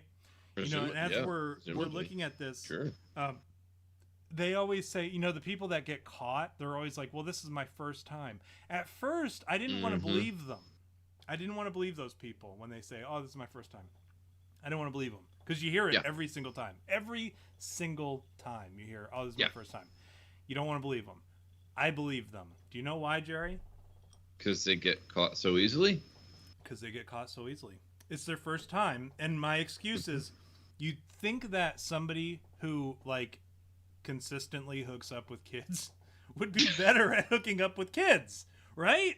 You know, like and I hate to like say this as cavalier as I'm saying it, right? But like, people who are good at fucking kids would be way better at fucking kids than being caught by Chris Hansen, or being caught by Incognito, or being caught by Right. fucking DAP or CP Catcher. You know, Yeah. you would think that they'd be they would not be caught by these goofballs who Let me are tell you doing a something. YouTube channel, right? Dude, have you ever heard, could you imagine, and I know you have, but I'm sitting here for the chat. I'm imagining, you know, like, we all, if you hear all right, we're gonna, whatever, fuck it. You know, you ever heard like two retarded people yelling at each other? Yeah, Like for actually, sure. yeah, like actually retarded people actually yelling at each other, right? So it's like, no, you're the one, right? Like, and you just, and you know that you're supposed to respect that they have feelings, but holy shit, you can't help it. You know, no, whatever, right? And, okay, now imagine it's the retarded dude who owns the DPPD arguing with the retard who thought he was meeting a 13-year-old boy in the Walmart toy section. And he's like, hey, I got you here. What's your screen name? I don't even have a screen. Whatever, you know, whatever it is. And then they get distracted and they're like, whoa, is that the new Tony Stark Marvel Legends code? No, that's Ironheart, you fucking retard. You know, whatever, right? And then they forget for half a second they're talking about, you know, a guy there to molest a child. And then they argue over whether Iron Man 3 was actually a good movie. Then, you know, they get back to I'm just saying, you try not to laugh when you hear two retarded people argue over something neutral. And then they're like, right here is when you said you were going to put your hairy middle finger in my rectum. You know? And then the other guy's like, I don't even have a hairy finger, you know, right? It's just whatever. And you're in the next aisle in Walmart just trying to pick up some kitty litter. And you're hearing not only two retards yell at each other, which you're like, oh, thank God, Walmart, right? But then then it turns out it's a retarded sex sting.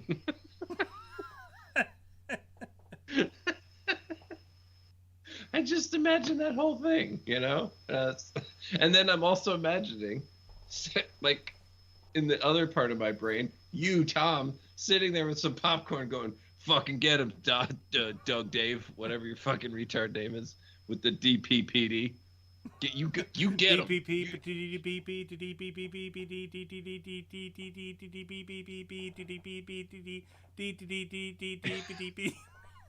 And you would say the whole thing to yourself. You go get him.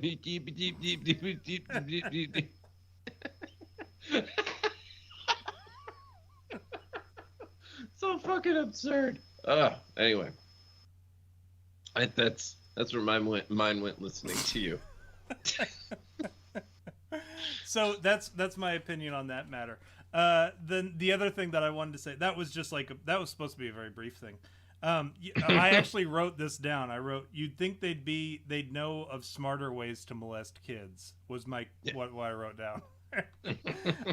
Anyways, so, and then here's another thing that I want you to mull over for the upcoming week, Jerry. And also, I'm going to test you. There's a test involved here. You have to tell me. All right. Well, so I realized that I don't know karate titles really well. Okay. So like, I wouldn't know if I'd be able to distinguish what is real versus what isn't. So, you know, like when somebody says kung fu and you're like, okay, yeah, that sounds real. And then somebody says taekwondo, you know, you don't know, right? You don't know if that's a real thing. And then all of a sudden they've got like the 3-syllable things where it's like 3 bing, bing, bing, right? Long you don't know if it's a real, but yeah, you know, you hear these things and you're like, well, I don't know if that's a real thing or not. You know, especially if you're watching, you know, there's a lot of people out there who maybe are into that program about the Karate Kid, right? Taekwondo, the TV show, right? Oh, what the hell's it called? Cobra Kai. Oh, Cobra Kai. There you go. Yeah. You know, you have like all these different mixed martial arts styles. My wife was telling me, or maybe it was one of my sons, they were telling me about this program because I didn't watch it. I was not that into it. But they were telling me about it, And I was like, I don't know if they're lying to me, or if they're misremembering something, or if that in fact is the actual title of the karate, right, or Oh, I the see, martial yeah. arts. And I realized at that point, I said, I don't know if I would be able to distinguish. And I was driving, and I think it like really clicked because I was driving past something, and it said, turn here for your Quan Chi Do studio, and you can learn Quan Chi Do or whatever. And I'm like, I don't even know if that's a real thing, right? Do-si-do. Right. I don't know if those are things. So what I did was I created a list of mixed martial arts for you, Jerry, and you have to tell me whether or not it's a real mixed martial art or if it's something that I made up. And I'll tell you, this one is a really tough one. I've done a really good job, okay, of compiling. That's gonna be, that's difficult. Okay. All right. We're doing it now? Yeah, we're doing it right now. I thought this was over the next week. Oh, I'm sorry. Not at all.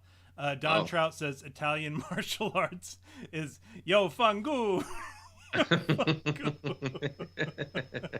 And then also Stephicus says, my mom, who is also like my secret love interest, her mom loves Cobra Kai, but it's because she's a giant Karate Kid fan. See, again, this is why, like, I grew Tom up is on also Karate Kid. Wait, I have to defend you, Tom. Please, you actually also are a giant Karate Kid fan. However, it happened to be the Hillary Swank one. No, it's the one with it's the Jaden Smith movie. Jaden Smith. It's got to be the shitty one. It's got to be the Jackie one Chan and Jaden Smith. That's right. Yeah. All right, so I hope you're prepared. No, Stephicus does have a beautiful mom. She is a beautiful and lovely woman, and she a very responsible and lovely parent, and I respect her as a human being, and that is it. It is not something that it is not inappropriate, Jerry. I know you want to go to a place that it's inappropriate, and you want to point out the fact that I think that Stephicus' mom is a total babe, and I know you want to go to that place. Tom. That's not a place that we want to go here. No. It may be true. But Stephicus, I will say, one time when Tom and I met up in person, we happened to end up in this aisle of a store, and I said, Tom, I met you here because you said you're gonna do something. You're gonna do something to Stephicus' mom. He's like, I wouldn't even touch Stephicus' mom. I wouldn't even touch Stephicus' I mom. would never refer to her by her screen name. I would refer to her by her Christian name. Okay. Which I'm not going to give That was here you trying to do it. I was just. Okay. All right. Well, I misheard you. I misheard you in your retarded impression. I feel terrible. I hope that at some point, as somebody who like had a kid who was growing up and in an area where I'm like, well, I think it's okay for my kids to hear this sort of thing, especially if I'm here. I'm here to kind of like correct them and let them know that it's inappropriate. I hope that Stephicus and her husband, I won't name him because I don't want to tie them together with. Don't dead name him, please. Yeah, I would never do that. I hope that they will I hope that their child is sleeping right now, because I would not want their beautiful child, to hear this sort of stuff that we say on this program. It's inappropriate. It's terrible. So here are the karate titles, and whether or not you have to determine whether or not they are real or not. So I'm just going to say a title, and you say, yes, it's real, or you say, no, that's fake. Okay. Okay. Let's do it. Jeet Kune Do. Real. Real. It is real. Taekwondo. Real. Real. Tang Soo Do. Not real. It's real. Subak Do. That's not real. It's real. Wendo. What? That's not even 3. Wendo. It's only 2. Then some of them are only 2. I'm gonna go real then. It's real. Gung Do. Also real. It's also real. You're correct. Okichita.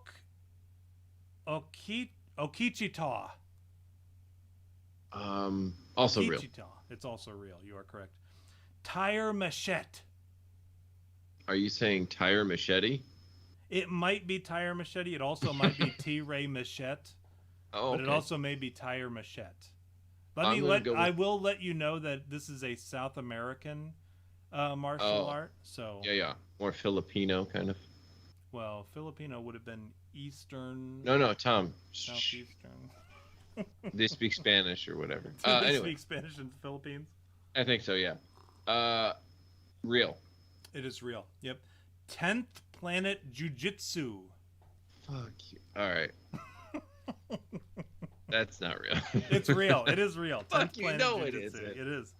What? Boot, or I'm just going to spell it for you. Butthan. I think it's pronounced Buthan. Bhutan. It might be. Okay. I'm going to go with real.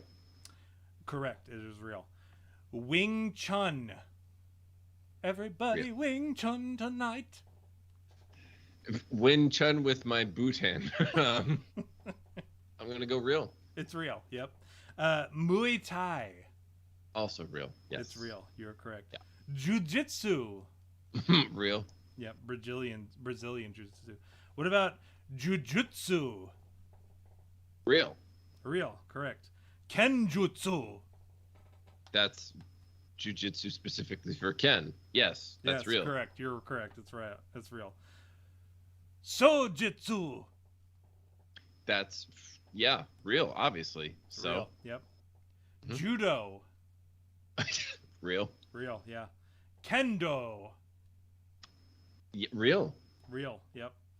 That was named after Ken from Street Fighter. Correct. That is a real statement. What you said just now. I can confirm that. Having done the research for this episode. What about hookah hookah? Is that a real mixed martial arts or not? Not. It is real. Hookah hookah is a real mixed martial arts. So if you didn't pick this up... It's also a Saturday for Eastern whores. If you didn't pick this up, every single one of the ones every single one, yeah. I real. just thought with hookah hookah, you threw in like one. You know what I mean? Because it took me a couple to figure out that they were all real and they were all absurd sounding. But then with the hookah hookah, I thought, oh no, he's going to toss me a little curve at the end. And no, it was just literally all real. Yeah, they were all real. So what do you have to show this week, I had a passing grade. What did you... What do you have to show this week, Jerry? I have to show... Well, listen, everybody, when we had this past week off because, Tom had to get his surgery to take his toe skin and put it elsewhere on his body. We, you guys missed out on so many whoopsies by not being in the Telegram group. So I would say, A, come hang out with me on Telegram at no thanks, or at the You Had Me at Bigfoot group, because that's where we all share the whoopsies and the jokesies and the so forth. So that's what I would recommend. Okay. Is that it? Is that all you have That's to show? all I'm shilling. That and finding the spirit, Tom. All right. Yeah. Hey, guys. Happy March 17th. Appreciate you guys sticking it out with me. Hold on. I got to hear this. We got to read what Stephicus says, because I told her at one point, I don't remember what it was, but man, she does. She has her mother is a beautiful woman, and I respect her a great deal. But she posted a picture of her mother on Instagram, and I thought, wow, she's a very attractive woman, very handsome woman. Stephicus's mother is, and I'm really trying to behave myself because golly, like Stephicus's mom is a beautiful woman, very like, just like generally attractive woman. And so I have to say this, she did a bunch of like laughy faces. I swear you guys crack me up. Gonna make me wake up the baby is what she said. But yes, if you haven't already hopped on to Stephicus's Instagram and checked out her mom, beautiful woman, very I highly recommend. You know what, I never told this to her husband, who is a very dear friend of mine, but wow, man, I would love to be my friend's father-in-law. You guys can't see Jerry turning away from the camera, but wow, boy, golly. No. I'm not turning away because of what you're saying. I'm turning back to check on my family who's still living out here in this tent. Yeah. Oh yeah, yeah. Hold on. Let me. You know? You do your impression again that you were just doing. Check on your Yeah, family real quick. I didn't turn away out of any kind of like, embarrassment on your end. I was concerned for my family over here. Care. Yeah, you have to care for In the your. tent still. Oh, you're gone. You've gone back to your family. Oh, there you are. You're back. You're Oh. back again. Oh, here we Welcome go. back. No, yes. Thank you. Stephicus said she's better than Stacy's mom. I was listening to. I was listening to that song today. Of all things, like of all days, to hear that song. Well, here we are now. Stacy's Okay. mom. I was thinking of a joke, and I think this is something that you stand-up comedian folk do. Like something funny happens, and you try to like spin it and turn it into a joke. And I listen to Pop 2K a lot, and Stacy's mom has got it going on. That song came on Pop 2K because that's what I listen to. I'm like old school. I'm like your parents who listen to the 70s station or whatever. But I listen to the 2000s, and I heard Stacy's mom has got it going on, and I was like, there's got to be like a gay version of that, right? There's got to be Stacy's dad, and it's the same guy who sings it, but he's like been corrupted by the modern era, so He needs sings a new hit, right? So he's like Stacy's dad. Banging Stacy's dad would be really rad.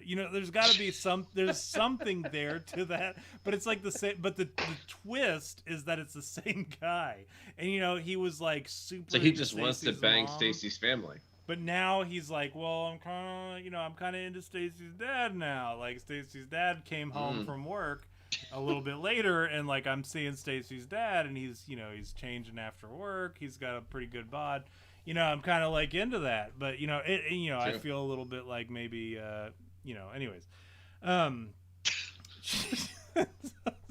it's so funny because I'll make comments about Stephicus's mom on her Instagram and like casually, I wish I remembered, I'm going to pull it up while we're standing here talking because it's so funny to me. I feel so bad. I feel a little bad. I don't feel that bad about it because I'm telling you, like, Stephicus's mom is freaking. She's a bit of a babe. Oh, anyways, I don't get a lot of interaction on my Instagram, so here we go. I should be able to track her down. Yeah, she posted a picture of her, like, Stephicus, who, like, I could take her or leave her or whatever. She's like my she's like my bud's wife or whatever. I gotta like remove myself from that equation. But she's taking a picture of her in her boots, but then also her mom in her boots, right? And I'm like, oh, okay. She says, "Red Docs and my mama's Timbs," is what she said. "Our styles have always been different, but we still look cute." And I'm looking at these Timbs, right? I say, my comment is, "Me whenever your mom does anything, : and then I put like the heart eyes emojis." Like that's the sort of shit that I post for Stephicus anytime she posts anything about her mom. Very lovely woman, very respectable, and I would, obviously I would never say anything. Rude, yeah, no, that's terrible. About her. But Stephicus here says, "I told my husband just last night that if we have another girl one day, we should name her Stacy." So she said, and I will take it, and despite that probably not having anything to do with me, I will take that as a personal honor that I'm the guy who's always trying to like hit on Stephicus's mom on Instagram.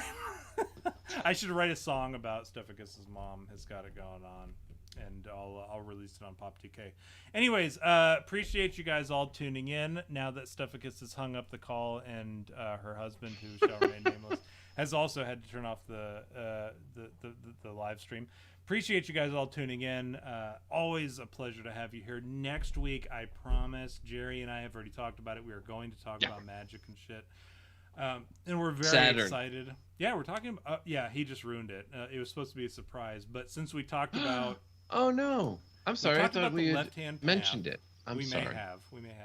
But since we talked about the left-hand path a couple weeks ago, we are going to talk about specifically Saturn and the Saturnian deity and that sort of stuff. But the whole reason we didn't this week was because like I realized how in-depth that topic is, and that we really needed to actually do our research, and we really needed to make sure that we knew what we were talking about, because it's a very deep topic. So anyways, appreciate you guys all tuning in. Not so deep that you could put a glass tumbler in it or anything, but still. Not, don't say anything about stuff against his mom. Please don't, Tom. All right. Anyways, Jerry, why would you say such a horrible thing? All right. Goodness. Anyways, thank you guys all for tuning in. We appreciate it. Thanks for hanging in, everyone. All next week. I'm Joe Biden, and I approve this message.